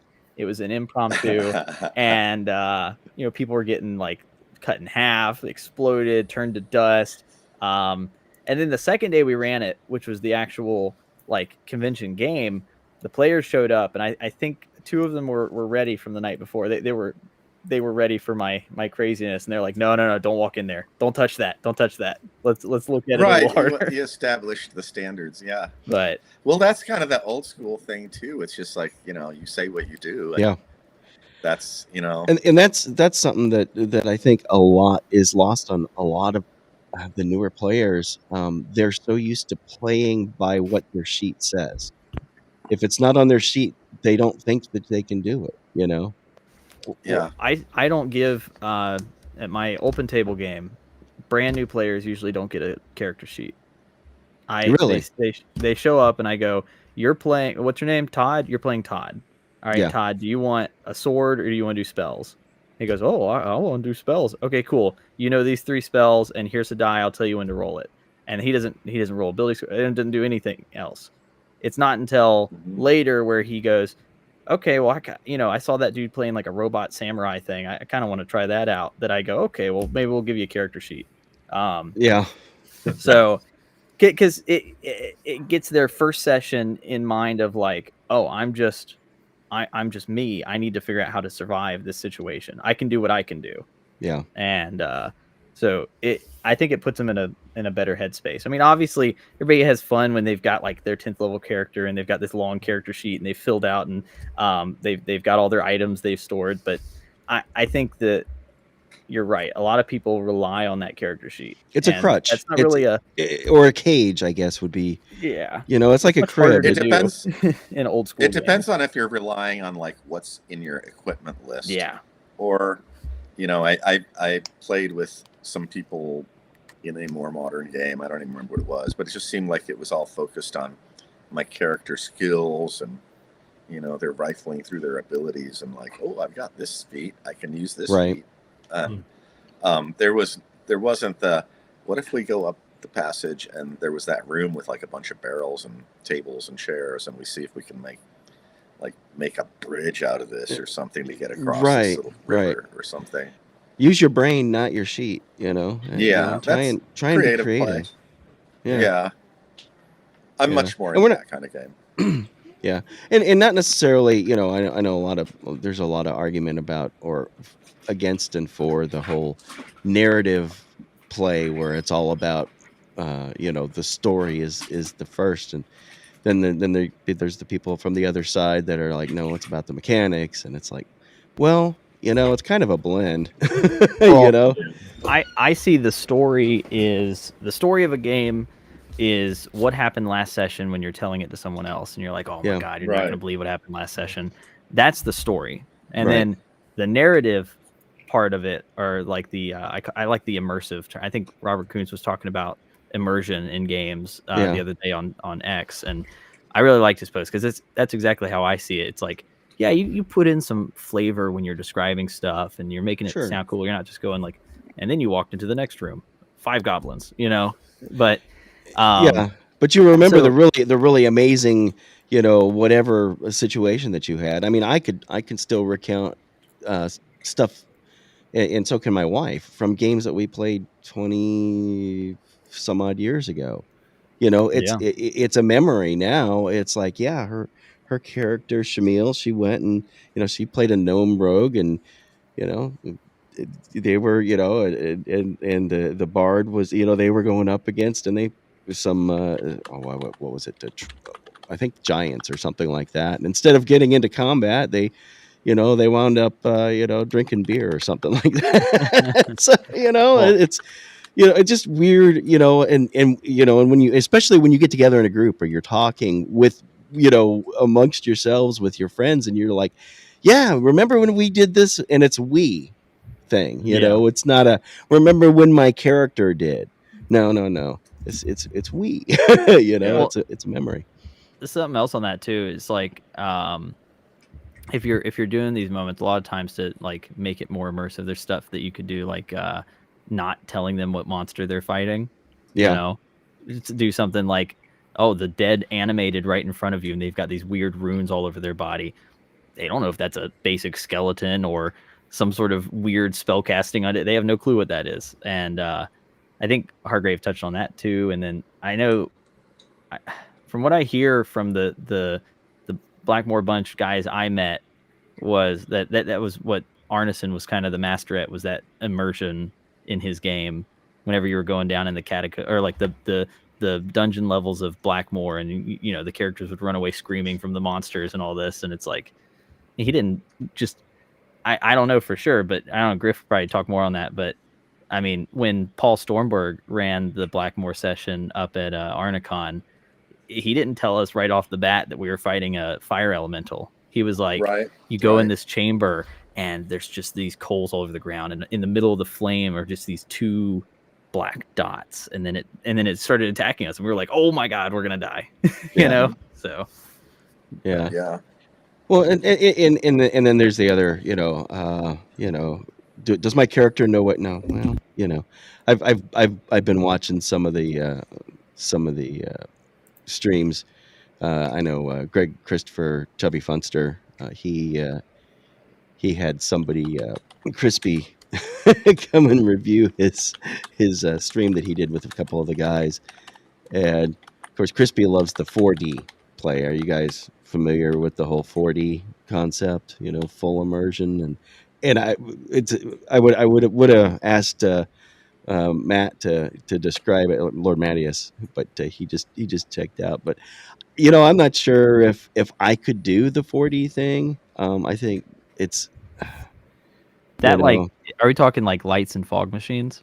No. 'Cause I do that at my home tables. No, that's have cool. I'm talking about like where everything you say, you're in character, always in character, and in that the referee never, it's, as a player, you don't ask, can I? You just say what you're going to do, and it's a whole mindset thing.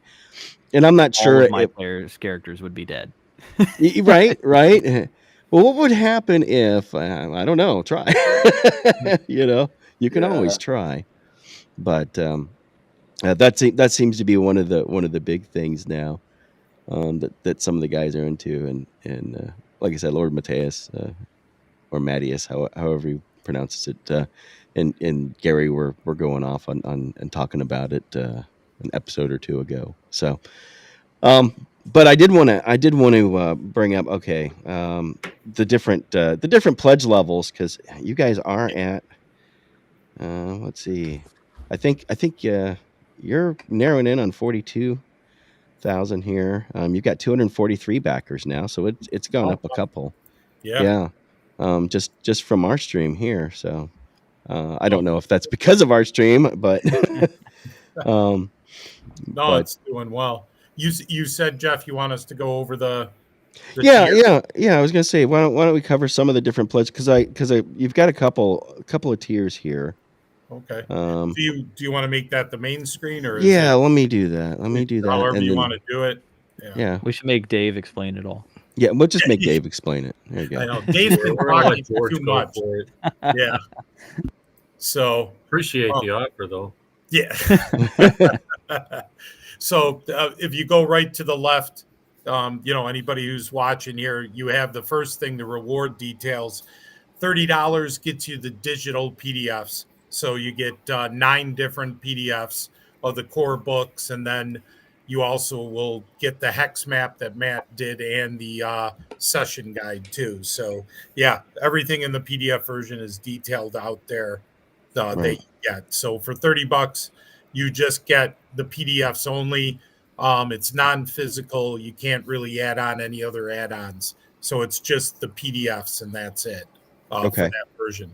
Then the next step up, $85, you get the Arduin Trilogy box set, which it's more than a trilogy. You're actually getting 5 books because Right. you're getting the 2 versions of Volume 1. And, they're all detailed out on the Kickstarter there. We have pictures and a brief description. And you also get the Rancid Maw. That's the 5th book, which is Okay. the adventure.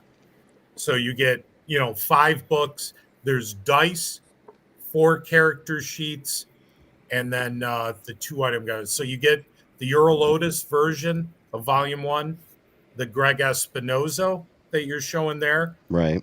in Volume 1. And just as a quick note, the 800 plus pages does not count the extra book here.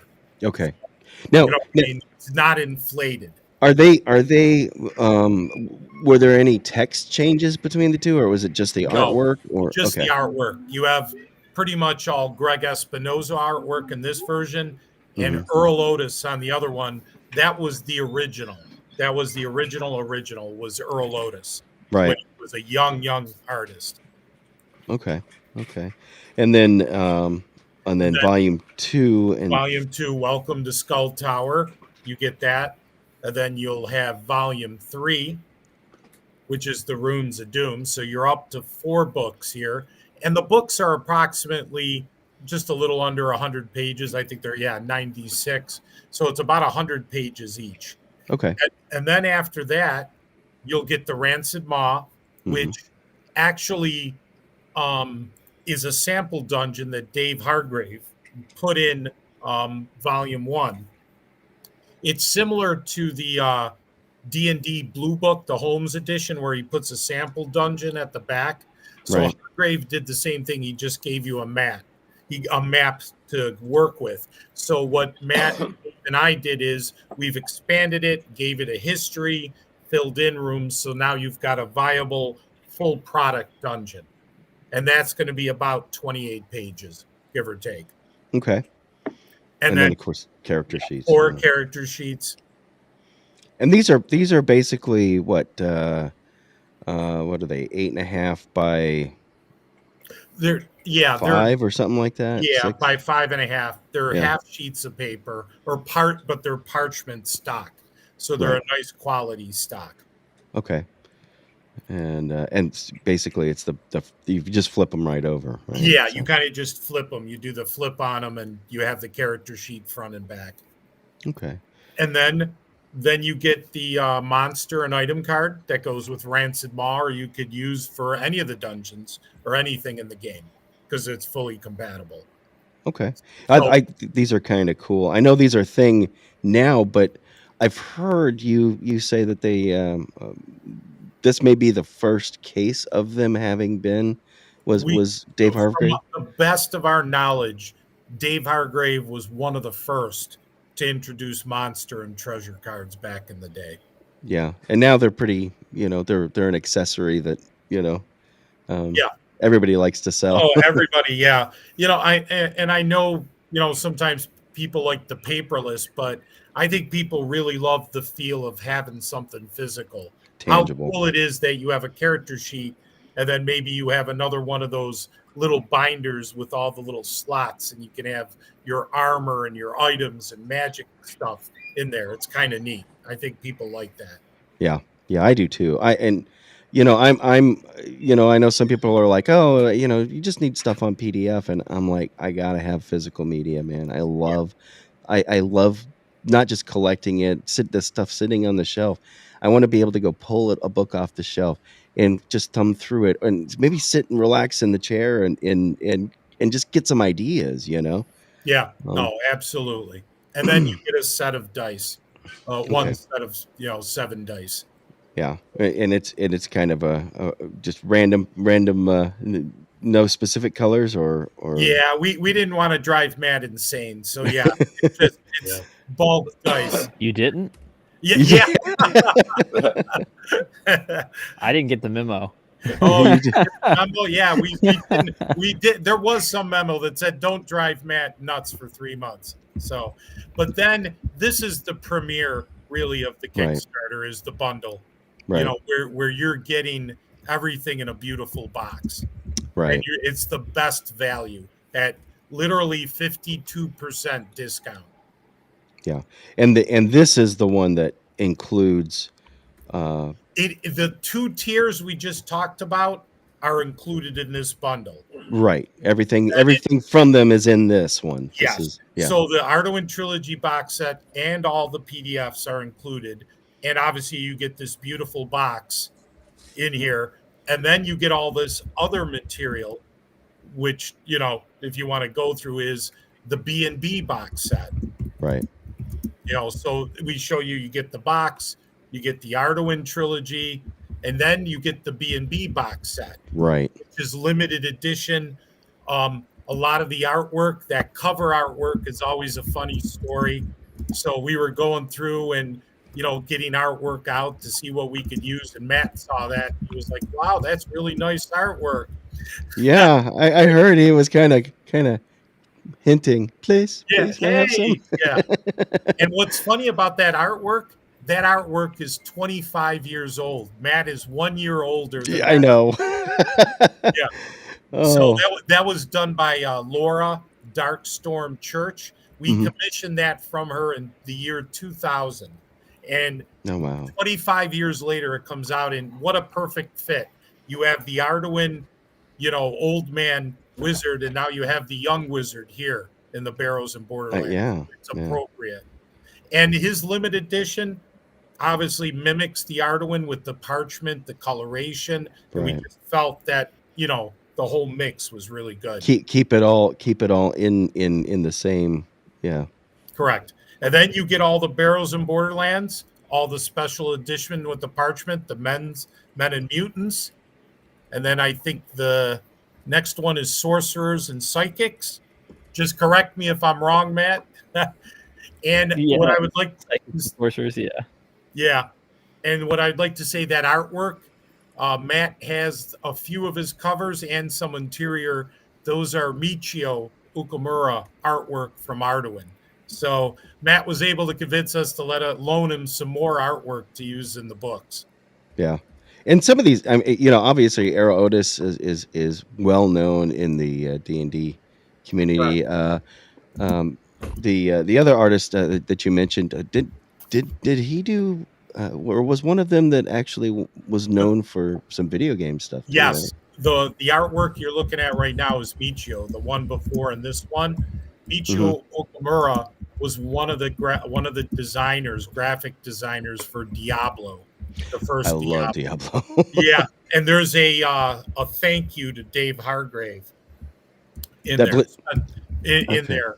So Dave Hargrave was mentioned in Diablo. Yeah, I think I saw you And point that's that out. yeah, go ahead. It was in the rules or in the back, the very back in the credits. And that's Michio artwork too. So Wow. Matt really liked that one too, right, Matt? Oh my gosh, yeah, I fell in love with all the Michio stuff. Yeah. His gaming history is so cool too. And I was like the art that's even beyond that stuff. I mean, y'all have been collecting art for the game longer than I've been around. So Yeah. I may have some books that are older than you. Yeah. I And have we- books older than me. And we have some stuff that never got published that we still have in the archives. And So it's awesome. And the book you're looking at, Radiation Boogaloo, Mhm. that has the compatibility guide. It's a limited edition. It's the complete printed version. It's 88 pages, right, Matt? Yeah, Yeah. 88 pages. 88 pages, yeah, and Yeah. it expands the game. You know, Radioactive Boogaloo is a line of PDFs that I make, but I'm opening this one up. This is the first one. It'll be print available, and it also comes with it comes with new classes for the game, new races, solo play tools, and even a dungeon in the back that is sort of a starting that's dungeon for Barrows and Borderlands, and it is in the Hargravian style, so it could be played with any of the games in the Kickstarter box Okay. set, Portal to Okay. Adventure. Yeah. Well, and I see here the term epic weird science fantasy. So I guess that's probably maybe that's what we should be calling it instead of using the Gonzo Hey, logo. yeah, look at term. the cover. A weird science fantasy, old school style role playing game set in Yeah. a dark radioactive wasteland of magic, black powder, and dragons. And Yeah. what's interesting about that comment, Jeff, you could apply that to Barrows and Borderlands, Right. Arduin, to Lost Dungeons at Tonisburg, you know, a lot of the Blackmore campaign. And correct me if I'm wrong, Griff, but that could be applied all again. I know we've said it over and over. You can apply it to all the stuff in this bundle.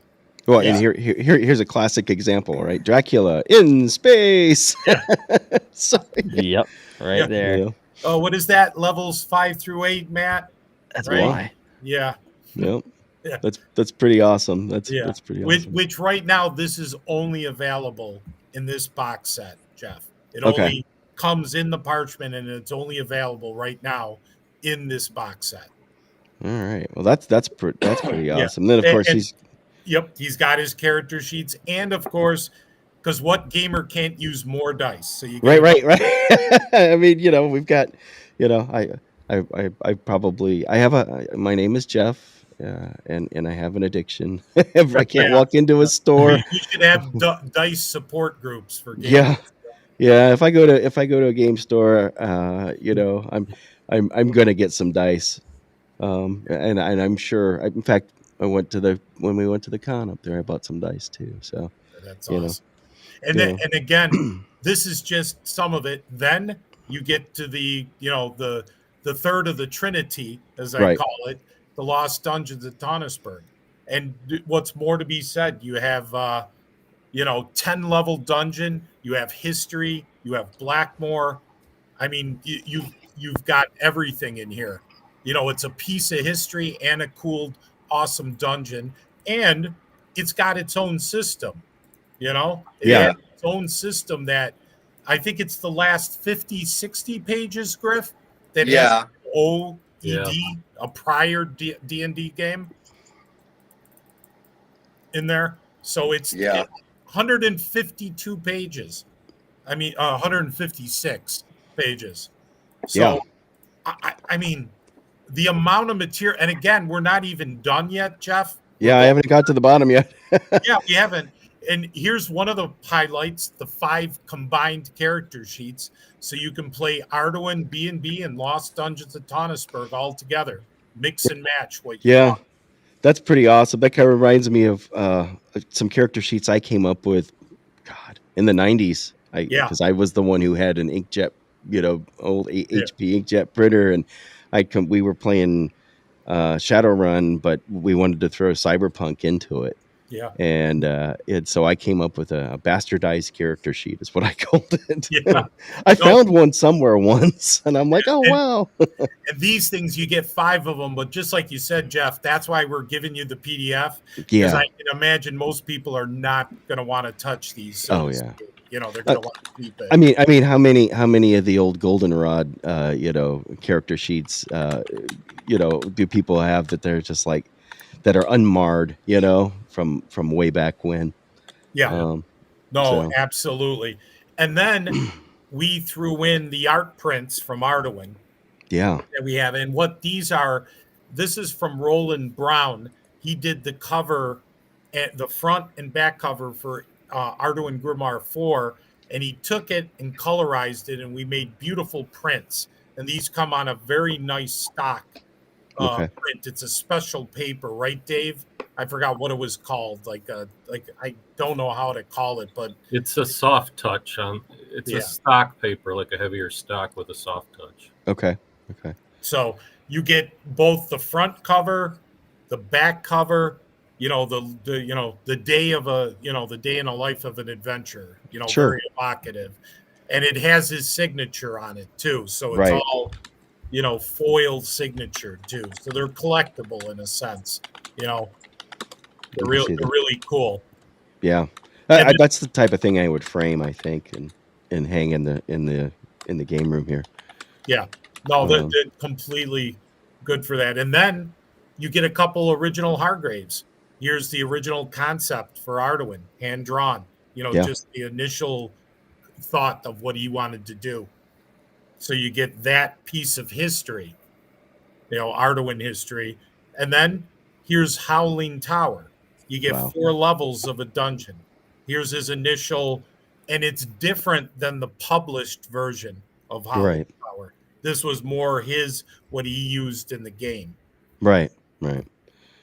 And And then we give you a little more.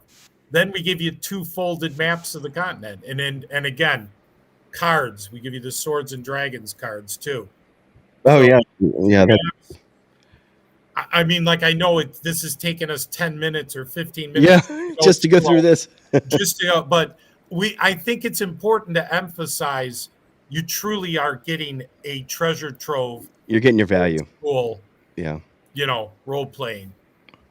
Yeah, and you even say, your value, what a retail value of, well, it's probably worth more than 304. But Yeah. in reality, it's more about $400 because we didn't count the dungeons, Right. full value or radiation boogaloo, or there's just stuff that we didn't count full value. And we just give a sample, some close-ups of the quality of the detail, like that's Arduin on the continent map. Yeah. And they're versatile that you can use them for anything you want. And then Yeah. the Swords and Dragons, which is a game within a game, you can use it for a real interesting game of poker, and you could use it as a tarot deck. You can use it for divination. We have all types of rules that you can download the rules for free right on drive-through. There's a link right on the Kickstarter, and Yeah, there'll be a little QR code that comes on a card in the bundle that you can use to get the rules too for free. Yeah. And Daddy rolled a 1, and what somebody else was bragging about the bags that you guys ship some of these things in. They're like resealable, almost like a heavy duty Ziploc type bag.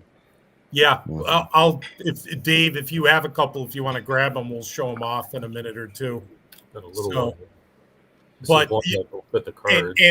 And what I wanted to show is the PDFs come with it too. So it shows there that just said that's a repeat saying Yeah. you get all the PDFs the same as the reward. Right. So the bundle gives you everything, Jeff. Yeah. And Yeah. then if you want to take it one step further, this is where we give you the cool armor around the bundle. And you were showing one of those off, right? You've got that. There it is. Now I heard you guys were getting a little bit thicker on what the 5mm on the long side, on the big sides. yeah. Then the what I want to say is the sides now, which are 5 initially, are going to be 8mm, and that's because we wanted to increase the magnets. Right. I'm trying to do this on the screen. These magnets, there's going to be 4, and they're going to be a little thicker. A little So bigger the magnets. sides are 8mm, so it's stronger of a seal. Stronger of a seal on here. But Yeah. even as 5mm, I know I've been doing this all the time. It's not like it's something that falls off for the first time. Yeah. But these have to be magnet to magnet to stick. But Yeah. Otherwise, yeah. it's quality, and that's why we're getting a little stronger magnet to make sure that sits. But and I want to tell everyone, and I've said it over and over, you would think, it's just a case. Who wants that? I thought the same thing, because 24 hours, I'm going to say it again, 24 hours before I'm trying to launch the Kickstarter, Dave comes to me and says, we got to do this. And I'm like, what do we have to do? And he's like, we got to have this as a special item. And I'm like, oh God. So I was scrambling to put it together. But you know what? After looking at it, having it in front of me, it's Yeah. really cool.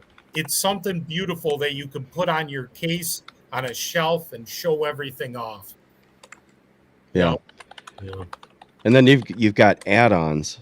And I know I had asked, I think, once or Yeah. twice about some of the add-ons because I know you've got, of course, you've got lots of miniatures, and these are whoever did the painting of these is great. These are they come unpainted though, right? I think you say that it does state on there. Yes, they're unpainted. Those are our display pieces that we just have. for reference. But who did the painting?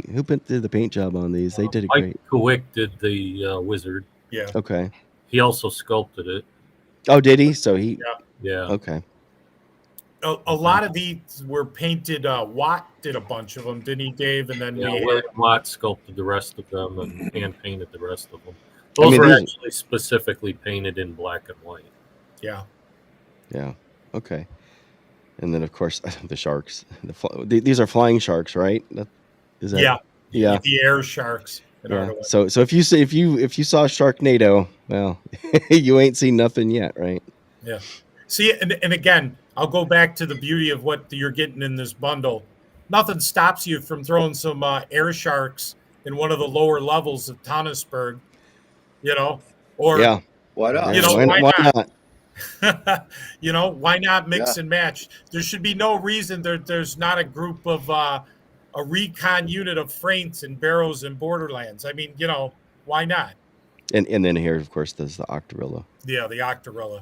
Yeah. So, and that's where we said, Jeff, if people want to contact us on the back end, we couldn't obviously fit all the everything. The Kickstarter, I joke that I broke the Kickstarter because when I was building it, I got to the end, tried to save, and Kickstarter said nope. It said warning, you cannot save because you've exceeded the 35,000 character limit for Kickstarter. Seriously, I had to go back and even now, since we broke the 40,000 stretch goal, I got to go in there and erase and reorganize so I can to add stretch goals. Yeah. So if I add stretch goals, I got to eliminate and squeeze things together. It's insane, but it goes to show you how much you're getting with this bundle. Three games from 3 publishers. Right. And I think I told you, I love maps, and I love resource reference materials. Even if I don't use it for one thing, I love having that as an inspiration to do my own, or to kind of give, I never thought about putting this next to that, or, and so that's my big thing. So you've got, the Arduino Map Index. So this is not included in the Kickstarter. This is an add-on, right? Correct. And it's got over 1,300 entries. Yep, 1,300 entries, and it's beautiful. It's really a book of locations. Yeah. Names, you can whatever you want. When you said a resource, you could almost use it for a name book. Like need a name of a river, a mountain, a dungeon, a castle, a city. I have books like that for names for characters or NPCs, but not for cities. So that's or for towns or rivers, or like you said. You can use it for anything, and it goes along with the Arduino map. So if you want all the detail, the map behind Dave there, 1,330 different names. It's insane. And then there's this map. What is that? 39.5 by 30 and a 34.5 by 22.5. So that's these two different maps, I think. It's the Arduino map. It's one map, and it just shows you in there. The other map, which is the continent, the one here that we saw earlier, it's big. It's the same size. You get one big one, just the same size as the Arduino map, and a smaller version. So it's the same map, but just a little smaller. Okay. And then this is the original that we did back in 2000. So that was the original concept one we did from his concept from pictures that we had copies of from Hargrave's original map. Right. And there's just close-ups on that. Yeah. Okay. Yeah, I want all the maps. And but, then but there's just a ton of material that we have, oh yeah. you know, that are add-ons. Just, you know, the vaults is just 7 dungeons, you know, from Hargrave. And that's over 300 pages, right? Alone. Yeah. Mm-hmm. And the, I mean, just, you know, of course now this is the first item that is, and that's going out of print. Is that what I'm understanding? That's true. We're probably not going to have it available much longer after the Kickstarter. So Okay. this will be one of the last chances to grab that. So if you want to get it, and as you guys said, you know, if you don't get it on the Kickstarter, you need to email. And I think I dropped. I just wanted to say the Kickstarter just went over 42K. Did it? Wow. Yeah. That's awesome. That blew up fast. That is awesome. I needed to have refreshed my screen. Yeah. And I've been scrolling here for what, 20 minutes or so. I don't know. Oh my gosh. And you know what? This is awesome. Thank you, people. Yeah, but thank you. You know, I would also say, you know, make sure, and we appreciate this, but I would say, you know, make sure, check out, you know, like Griff has his Secrets of Blackmore. Check it out. Buy it. Buy the DVD. You know, sign up for it. Oh, I'm definitely real great. Cool stuff too. Griff, you know what? We should do a ticketed showing on the Discord. We should do like you know what? That's a great idea. Yeah. Let me know, man. And if you said you liked maps. I do. And this one's kind of special because there's like this set of maps here. I'll just see where the beginning of this section is. We have only 5 sections of it. I suspect the last section might not have been drawn, or it may be lost forever. Yeah. But this is an original hand-drawn map, and we thought it was Ken Fletcher who was the staff artist at oh, those are beautiful. These are hand-drawn by Dave Arneson himself. Oh, those are great. Yeah. So this is the Blackmore as he envisioned it, and then we also included the original Blackmore map comes from a Dutch map, actually, and let's see where I got that. It's somewhere in here. I know I put it in here. There's a Dutch map in here. It's just he scanned a map of the Netherlands and used that as sort of a guide for creating Blackmore. Interesting. And so, and so I can't. Why is it I can't find a map in my own book? In the book of maps. I can't find a map in a book of maps. Maybe it's hidden in plain sight. It's in here somewhere. Maybe this is the one. Oh, this is the advanced uncorrected proof. It might not. Oh, okay. Never mind. Yeah, that makes sense. Stop mangling that. So it's hidden from you on purpose. Yeah. Yeah. Anyway, you said you like maps. I do, and I had talked to Dave and George about that. I'm like, yeah, man, I want to know what maps are not in the kit, because I want those too. So yeah, and this is another one. We're getting our clock cleaned with people ordering this, the World Book of Kaz. Yeah, I want that too. That has a lot of maps. Yeah, 800 and something pages. Yeah. Oh man, 821 pages of 80 professionally rendered maps. Yeah. And of course now this is not part of the. This one is not part of the Kickstarter. This is an add-on. Let me explain why. There's the trilogy box. You know, the actual tier. Trilogy box set is also an add-on, and the bundle is also as an add-on. And there's a reason why we did that, not to confuse people, and we do have people who did this. We have people who've been backing and doing this. I want to buy a bundle, but I also want an extra box set. Now you just have it as an add-on. Okay. With Kickstarter, you can't get more than one reward. You know what I mean? Once you pledge, you can't get another one. And Dave ran into that with some of the Kickstarters he did, and we're like, we hate that. So we added the 2 top tiers the Arduin box set and the bundle as add-ons. So if you wanted more than one bundle or you wanted more box sets of Arduin, you could get them. And we have had people on the back end do it. And if you saw there, the case, the acrylic case is also an add-on, which we've had some people add those on the back end. So we wanted to give people versatility to, get extras if they wanted to. And they people have picked those up. Yeah, I like the case too. You can use it for other stuff, like well, that I think store my RPGs in there, or my box set without that box set.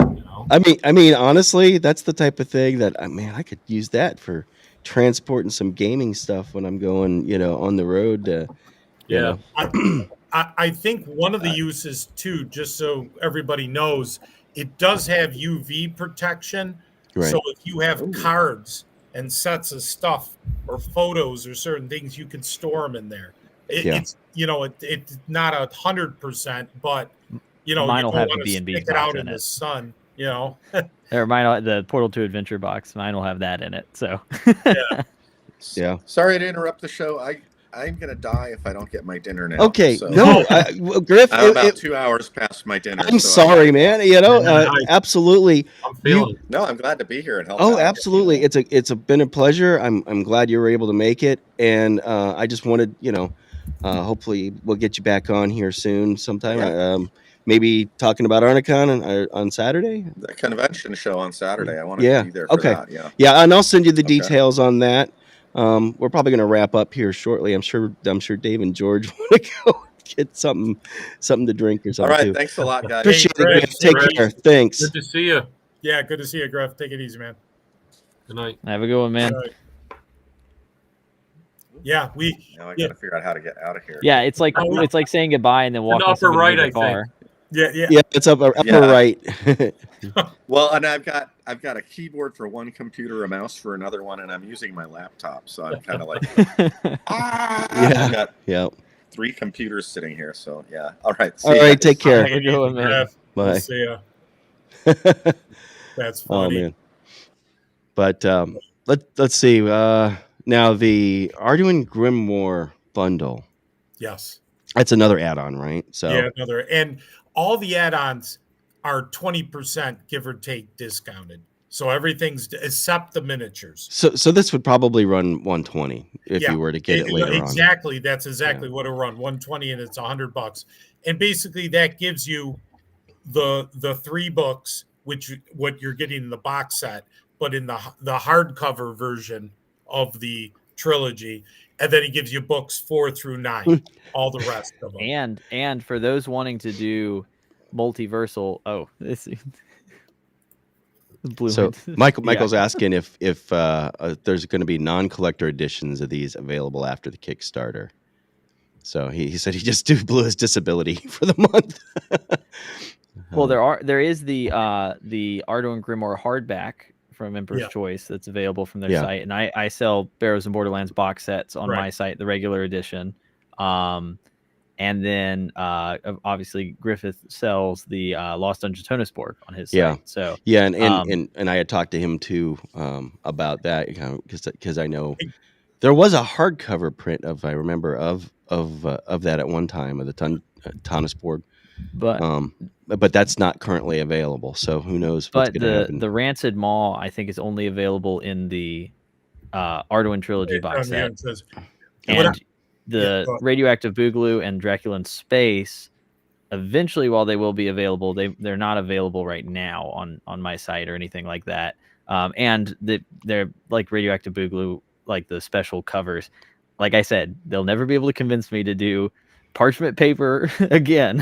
So never again. Huh? Yeah, Matt's gonna refuse to produce. So, but what I would say, Michael, at admin at mcho.com, admin at mcho.com. Please get in contact with us. Seriously, he's one of our regulars, and if you could make sure, Jeff, have him contact us, and we will talk to him because we could, take care of them and see what we can do. But it's the stuff, some of it might be available, but like I said, it's truly limited edition. Yeah. You know, Matt's already sick of the parchment. He's already, he's Well, got we too much. printed, we got a certain amount of boxes. So like, if there's any overage, we're not just going to throw them in the trash, but they're not going to be available for the Kickstarter price, where that's 52 or 60% off, whatever it winds up actually being with the adventures. So and like he just said, I'm not printing anymore. So Yeah. they could, you'd have to break in my house and twist my arm. I don't really want that. So yeah. So it truly is. And I don't want people thinking we're just saying that to say it to push the Kickstarter. It truly is a limited edition. We do not. This was done because we had a lot of art. Truthfully, it started with a lot of Arduin fans wanting some reprints, and then it escalated to, why don't we redo the box set? And again, I've told the story where it went from just empty boxes. That's what it was supposed to be, and then it evolved to let's do reprints. And we felt this was cool, but it's not sustainable, to be honest. Yeah. We can't sustain producing. The same goes for the BNB regular box sets. I mean, eventually those will be out too, because at a certain point, hand making books is not sustainable. So especially whenever I do them myself, and then granted, some of my players, well, mainly John comes by and helps me out. John is one of our writers as well. He's working on a big dungeon in the future, something to see next year. But he's been a trooper. He comes by and helps me staple books when I need help, which he doesn't need to do. He's a full-time job on his own. But yeah, so like it just isn't possible to keep doing it, even if we wanted to. So I have to mention Sci-Fi Snob. That's his channel that we do the Babylon 5 retrospective on. So yeah, it's Wednesdays at 11 o'clock. That's my little Canadian friend. I was talking about earlier. No, Snob's a great guy. Unaboot. Yeah, no, he's yeah. What year? What season are you in? We're in season 2, just near the tail end. We're in episode 20, episode 20 of season 2. So there's 2 more episodes for this season. So I know you haven't watched it yet. We'll get you. We'll get you watch it. Don't spoil it. I have not spoiled it. We've been really good. I'm used to my brother. He's really bad about spoiling shows. He'll My walk in mom the was room and that be like, way. "Oh, is this the show where they all die at the end?" I'm like, "Thanks, dude." But I did want to bring up one other thing too, because we were talking about like the World of Cos book and stuff. Mm-hmm. We have in the Radioactive Boogaloo too, I mentioned a couple locations on the map where there are portals to these worlds. So at least in our campaign too, we'll be migrating from the borderlands of Fernham to Arduin, and then hopping over into Blackmore and going into Tonusborg. And so we'll be doing that in our campaign. And I give you a couple notes about how to achieve that. So for those that do get the World of Cos book, yeah, you've definitely got 3 whole worlds to play in. Yeah. Yeah, it is pretty massive. And here I'm gonna throw this. And y'all aren't printing those think this anymore works. either after a certain point. Right. Yeah. So this QR code should take you right to the Kickstarter. You want to? Oh, Dave, you want to give it a shot? Yeah, give it a shot. I tried it and I think it works. It's a feature of Restream where you can have it automatically generate QR codes, which is kind of cool. It should pop you right. Totally works. Yeah, there you go. Awesome. So someone scan the QR code. Let us know. Yeah, everybody spam scan it right now. Well, it's there's a way I think you can even tell it to notify the chat. I think. Oh wow. Where it'll display when it's clicked or something like that. No, cool. But cool. Yeah, no, Restream is kind of cool. I used to use StreamYard a lot, and Jason, whose channel we're primarily transmitting on, we're broadcasting on the Sci-Fi For Me channel. He's kind of the one where that's where Snob and me and Cam and all of us kind of got together, and we're all mods for Jason and stuff like that.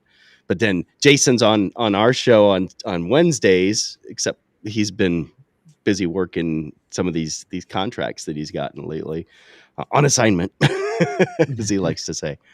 But Yeah, so he's been, it was like, I think he said it was like 8 a.m. or 9 a.m. to 8 p.m. was what it was spec'd for. So I think he's just watching. I'm like, you can jump on, it's your show, it's your channel. But I really do appreciate you guys coming out. I see there's more minis that are stretch goals. So these are Yeah, the part of the 4 you're talking yeah, about, right? and everybody, I know Daddy Rolled the One showed them all, and you get the 2 Sluggets, which are like demon creatures. Is that these? Or Yeah, okay. you get both of those. So you get, one of each. You get those 2. That was the first stretch goal. So that'll come with if you pledge for one of the bundles, the Premier Bundle or the Arduin box set, you'll get that. And then you get the Wendigo, which is like I love that. Yeah, it's a cool miniature. So you get one of those also, and then we hit the 20. We also get a Doom Guard, which comes with a little gem that goes right above it there, right at the point. Oh, the little. Okay. Yep. Yeah, he's larger than human size and doesn't have a face. So. Yeah. Okay. Yeah. All right. So you get that, and then the 10 PDFs for the the hex crawl stuff, the hex map for the outdoor survival. You get those 10 PDFs, and then now I gotta update it tonight. You get another Arduin Adventure 64-page book, which has a full dungeon. I love that artwork. I love that. Yeah. Style is awesome. That's very reminiscent of what some of the was it the red box set in that type of art. Yeah. It's from 1980 when Hargrave did this. Yeah, which fits. Yeah, I mean, Yep. And then now we are, I think just about, you're talking about the shipping and stuff, flat rate shipping. Yeah, we did flat rate shipping. We did it in our last Kickstarter, and people like that. And shipping is tough. Yes, $50 for rest of the world, to be honest, is really low. cheap. That's real low. Yeah, we're probably going to take a bit of a beating on that. Yeah, you honest. Might. But we tried $50 to ship stuff to Canada. So yeah, and so then we tried to do our best with that, because what are we going to do? Charge $100 for shipping? I mean, for international, which is appropriate probably nowadays, but we tried to give the best we could, with that. Yeah. Jason's in the channel. I told him he can come on, man. He's got the code. Yeah. He's probably beat too. Yeah. But this whole thing has been pretty awesome. I'm looking forward to getting it, and look at that. And I know all these channels. And I even stuck a few on today. I went through all the different ones we've been on. You've been on Delvers, okay? Dungeon Delver, yeah. Matt, you've been on here. I think I saw that you were on that. I don't know if I've watched that one. He actually lives where I grew up. Okay, so cool. That's the area he lives in, Central Florida, and we're both IT guys. He's probably just a hair older than me. How we never crossed paths, we both being IT and both being in the gaming thing. We've gone to the same stores just at different times. It's just we've never. Yeah, so what we need? We need a Southeast convention. Shh, I'm working on it. Oh. There you go. I'll drive to Tennessee. That other video is yeah. You're what? Not even 5 hours, 4 hours, dude. I'm tired of 15-hour drives to conventions or taking a flight. Yeah, well, you can drive. You can drive me. I'll go with you next week. You want to go up to CNY? Actually, that'd be a good idea, because I think I would drive. It'd be no problem to swing through Tennessee if I'm going to Minneapolis. Oh yeah, no. Well, if you especially if you're going to 75 or anything like that, yeah. Because I live like right near 75 and 40, where they. Well, that'll be the plan. Yeah. Granted, you got my contact info, man. Yeah. Yeah, there you go. And then New York's going to be interesting. I don't know how I'm getting to that one, but I'll figure that out. We'll get you here. Yeah. I would love to go up there and see you, and I'll talk to you too, Matt. And maybe you can help me with that little project that I said. Yeah, that would be good. I definitely could. That'd be fun. Yeah, I've been talking about that for years, needing something. Let's just say I registered a couple of domain names yesterday. There you go. So yeah, that'll be good. Just kind of in case. Well, it's because it's hot, and when it's not hot, it's raining. When it's not raining, it's still raining. 3 days. Yeah. This time of year in South Carolina, I never know what it'll be outside. It'll either be 90 with 80% humidity, or it's going to be like 50, and I'll be like, "Oh, I need a little jacket." And then come January, February, it's going to be like 80, freezing, 80, freezing, 80, freezing. Yeah. So, yeah, my RV is going to love that. Oh yeah, you got an RV too? Wow. I live in an RV. Oh, do you? Okay. So I do the whole tiny home road living thing. That's as of the past 3 years. Shay and I were like, I got another hobby to introduce you to. There you go. Yeah, it's about as expensive as gaming, maybe more. Yeah, I need that. Like I need another hole in my head. George and Dave know what I'm talking about because I talked to them, mentioned it on the phone.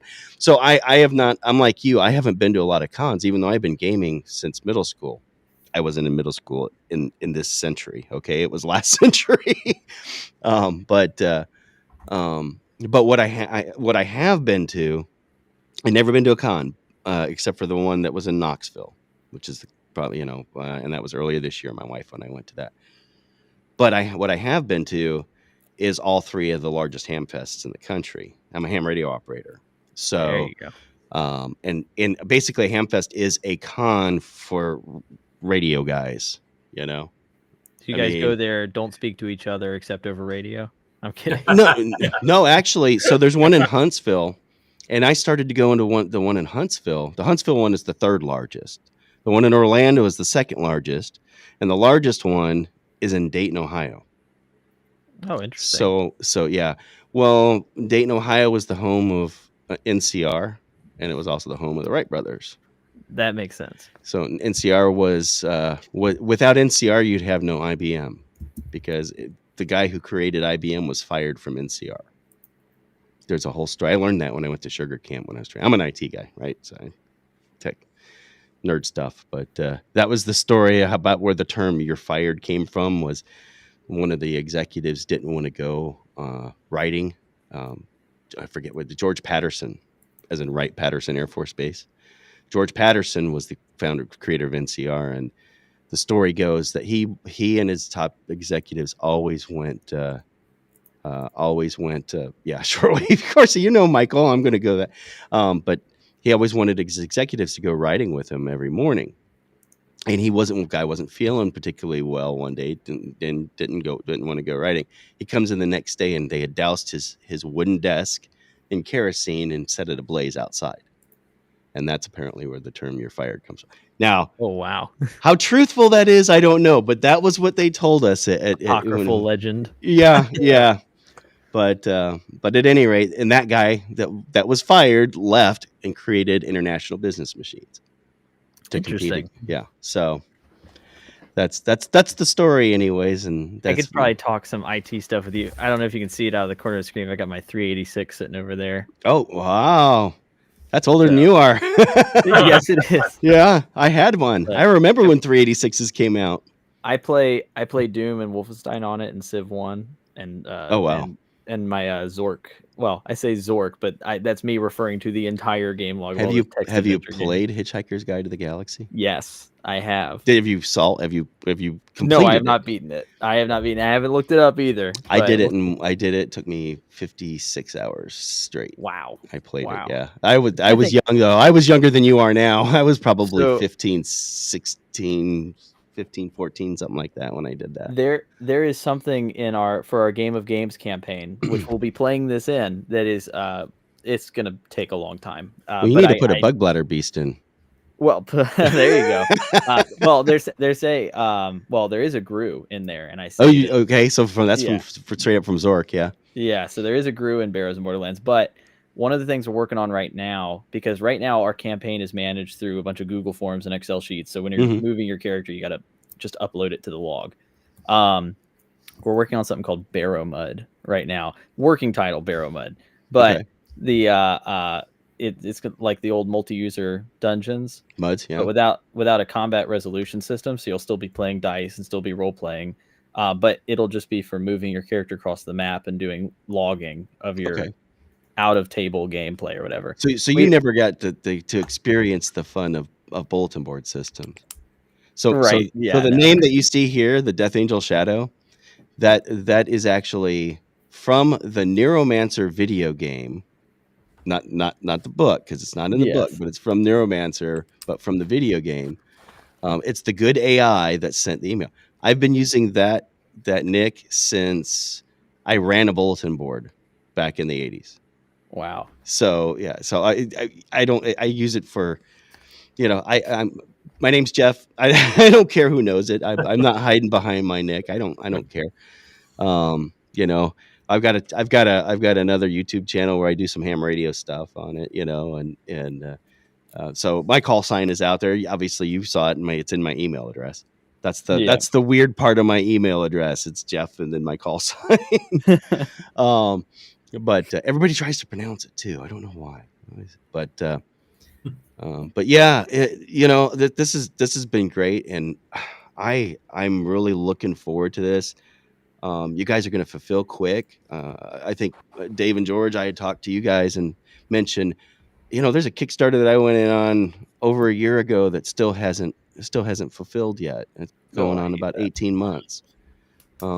I mean, and they're still doing updates, so I know stuff is going on, and there's some big names involved in it. But I think that's the real benefit, though, when you with the games are already written. Yeah, they're already written, and we can put them out there. And then that's something I did with like Barrows and Borderlands too. Like I wasn't going to release it until I was done with it. Yeah. But it seems to be like a lot of them. They haven't started writing anything. They haven't started anything until after the end, So that definitely hinders production, because a lot of these things do take a long time to write. Yeah, and I think I applaud, like the Troller guys. They've got a bunch of Gary's old stuff that was never published that they're working with the estate to actually get out. They're going to be doing Barsoom. That's cool. Yeah, that's pretty cool. Yeah, I've actually got they sent a kind of in one of the Kickstarters that they did. It came with a little Barsoom book, kind of an introduction to that.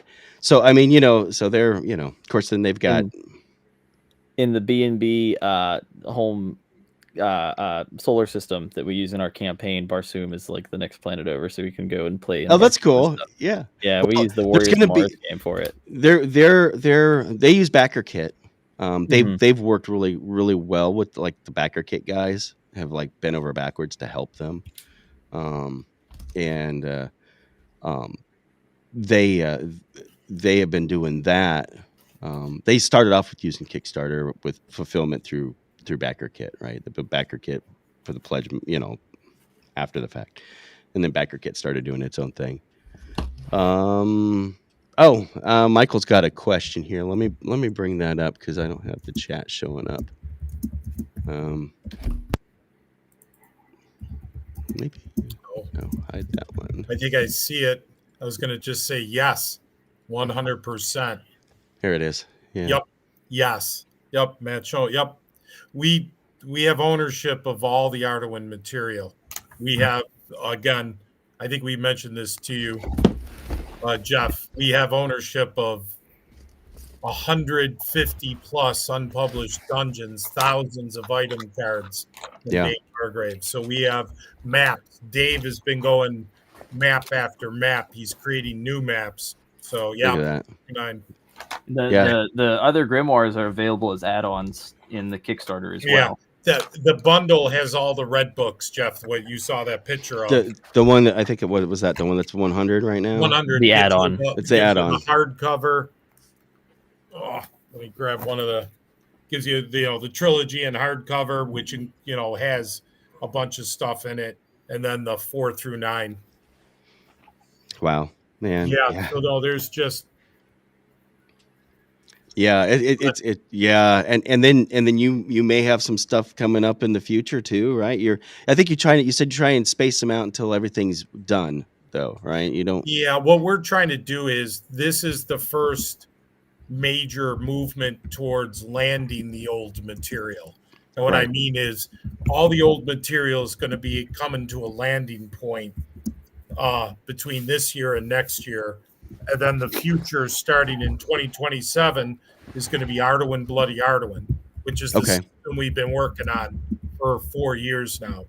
So we have plans. We're going to try to decide what to do, with some of the future products that we have, which is the old material.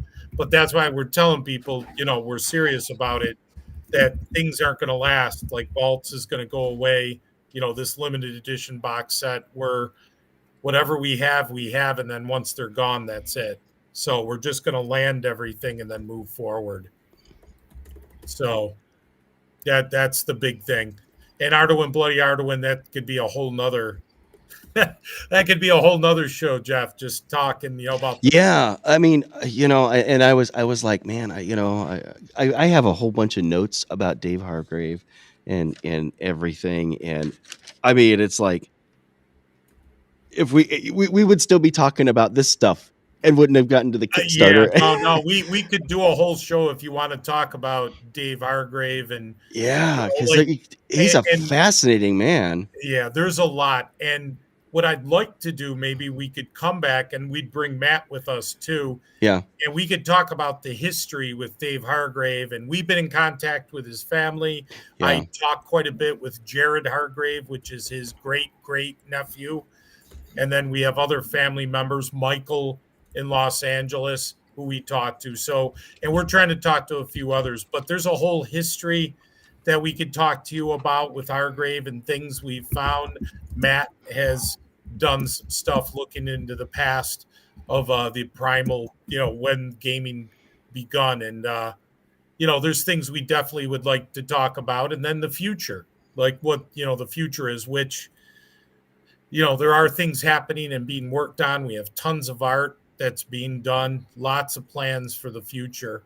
We just have to, get through this right now. So the next couple months is all going to be about, getting this fulfilled. Getting the Kickstarter out. Yeah. Yeah, we're not going to allow Matt to get on any more live streams or nothing because he has a lot of printing and stapling to do. But we got a lot of work too. We gotta do all the miniature production. We got to get the bundles, the cases, all the fulfillment. Yeah. And there's a lot of work to do in the next couple months. And like I said, we want to be at a position to get everybody their stuff as soon as possible, which means we got to be on the ball and we got to have it planned out and the shipping and everything. Are you? Yeah. Are you guys planning on doing a like a live stream for the last couple of hours or something? Have you done that? Yes. Oh, geez. Yes. Right. Yeah, it'll be on my Barrows and Borderlands channel. We'll be streaming tomorrow. Drop me a link in the private chat, and I'll drop a link here as well. Yeah, I pull it up, and then I'll send you. I think we can send you. Have you done the collaboration thing yet? I don't know how to turn that on, so you can maybe tell me how that works. Yeah. I did it with Fox Off RPG once, but it was because he sent me a link. So you can't do anything until 24 hours, or not till 24, until the VOD, the video on demand, has finished processing. But once that's done, then you can cross post. So, but here's going to be the stream. What time are you going on? I am going on. Let me double check. I have it. Let me see. And what are you using? Restream, or are you using just OBS? StreamYard. StreamYard. Yeah. So I have got it set for 10 p.m. Okay. And we're going to be on until until like until after midnight. midnight. Yeah. 12:01, right? Yeah, at least until 12:01, and we'll probably hang out a little after. And I'm gonna have Yeah. some guys from the Discord hopping on and rotating in to like hang out and talk, and maybe we can see if Shadow and Son's free if he wants to come on, or Yeah, Shadow, I you wanna think I hop on, mentioned to him. you Yeah. know. So we're gonna, Jeff, have people kind of pop in. Okay. You're Yeah. more than welcome. Pop in. Let me know, man. Yeah. Yeah, I'm gonna be a cheerleader for you guys. Yeah. No, thanks. There you go. We're I try. really happy. I mean, today was a good day. I think between the show and Daddy Rolled a One dropped his video, and He did, taken off big time. And he, and when I saw he dropped another video, and I'm like, oh man, I love watching his stuff, but I don't have enough time to watch it because his videos are usually about 2 hours, and it was like 26 minutes. That's a short one. Is he okay? Is he feeling all right? Does he have a fever? No, but it was just the unboxing of the stuff. I guess Matt, you had sent him that. Yeah. Yeah. That was Dave and George sent me the rest of the contents, like the Tonus workbook and everything, and the item card, or not the item, the art prints and all that stuff, and the maps. And then I quickly ran through, and because normally with these print things you do them in stages, so it'll be like 200 of one book, and then you start on the next one. So I was like, okay, let me. I'll shut it off for now. Get a couple of them out to send off to do unboxing videos, and then I'll start it back up. But it was funny. It was like a shuffle to get that out of the door. So worked out good though that it made it him just in time. I hope Foxes arrives tomorrow. That'd be cool. Where is he in Ireland? He's in the land of Lucky Charms. Okay. I'm sure he'd love to hear that. We pick on each other all the time. He's probably laughing about it if he's watching this. I probably have some QSL cards from Ireland or something. He's been extremely busy doing house stuff recently too. So he's also one of the referees on the Discord server. Oh, that's cool. Okay. Yeah. So you can hop in. He plays almost every game that shows up. Him and John, Ultra, and Jay, they play almost every single, and Henry. And if you guys want to run games on there too, you guys can run your own settings, your own systems too, if you want. Like if y'all have a favorite one, and we can just portal people to your world or whatever else. That's cool. Dave, just to let you know, I sent you our X address. If you want to put it in the chat, it's I can't. Jeff can. Yeah, I can. I sent it on the price. Yeah. Yeah. You want to make sure about that, Matt? I'm pretty sure at is that your YouTube or Arduin? It's for our X account because somebody was asking. Okay. Yeah, we're on Twitter. Yeah, or X, whatever. Twixer. I think I follow you could do all three for Matt and what is it at Space Cowboy, and then at it's at Blackmore. Space Cowboy VFX. So I used to work. I still do occasionally work in the film and theater world. Actually, it's funny. Is the day after the Kickstarter in November, I'll be filming a quick orchestra performance and then running back to my printer. But oh yeah. Let's see here. Let's see. And then I think for Griff, it's at Blackmore. Yep. Yeah, at Blackmore. It's at. Let me check it again. It is at Blackmore_film. _film. Okay. So let's see. What was yours? Are you at Space Cowboy VFX? All one word. And then he's at what? Let At me double check. At Blackmore_film. Like that. So did I get it right? Check the chat. Looks right to me. Okay. Yeah. Yeah, I can put. Well, you guys probably could have put the at stuff in there, but if you don't have a wrench, then you can't drop links. So yeah. No, this is like I said. This is awesome. Jason's giving me stuff. He's like, okay, so you've been on for 3 hours and you've thanked them twice. Well, I was thinking Griff, man. Jason, I told you could come on, but Anyway, well, I don't want to keep you guys. I know you've got 25 hours left. Yeah, we'll be making some posts between now and then, and we've got the live stream tomorrow. I'll be printing all morning tomorrow, and I'll probably be hanging out in the Discord too. So if any folks have any last minute questions or anything like that, I'm gonna hang around all day. So I'll be here. That's good. And we'll be available. We're gonna do posts. I gotta get a whole update post going. We're gonna be hitting. You'll probably see a lot of groups with posts happening tomorrow. And I just checked the events tab from the Bears and Borderlands Discord. We'll be playing a game of Dracula in Space on November 8th. So that'll be pretty, a chance to get a quick look at the stuff that's going to be shortly after shipping out and all that stuff. You'll get to play in it, lose a couple characters. I'm gonna drop my I'll drop our the Sci-Fi from ATV's Discord. I'll drop it in the chat. Join us on Discord. That should work. And then I'll put it in the private chat so you guys can see it too if you're not watching on YouTube. Yeah. Go ahead and get on there, and we don't have all the fancy. I never put in the fancy stuff where you have to select and this little emoji to sign your life away or something, and your firstborn, and yada yada yada, that some sites do. And this was really nice, Jeff. This was good. We appreciate this. So this was really cool. Yeah, thanks. Well, it's my pleasure, and you've got 247 backers, so I've seen it go up. So hopefully, hopefully everybody. Hey, Keely Chow. Keely and I always run across each other and a whole bunch of stuff. So hail, Keely. Struggle win there, Keely. Struggle win. He's a Bama fan. I'm in Vols territory here. There you go. So, but anyway, I was pulling for you guys, man. for Carolina. Well, I guess that's South Carolina, right? Yeah. Gamecocks, yeah. Gamecocks, I was like, go Gamecocks, come on. Hey, we got you got that close. Controversy in this household. I've got a divided family plate on my shed right now. It's Clemson and Gamecocks sitting there. Oh, wow.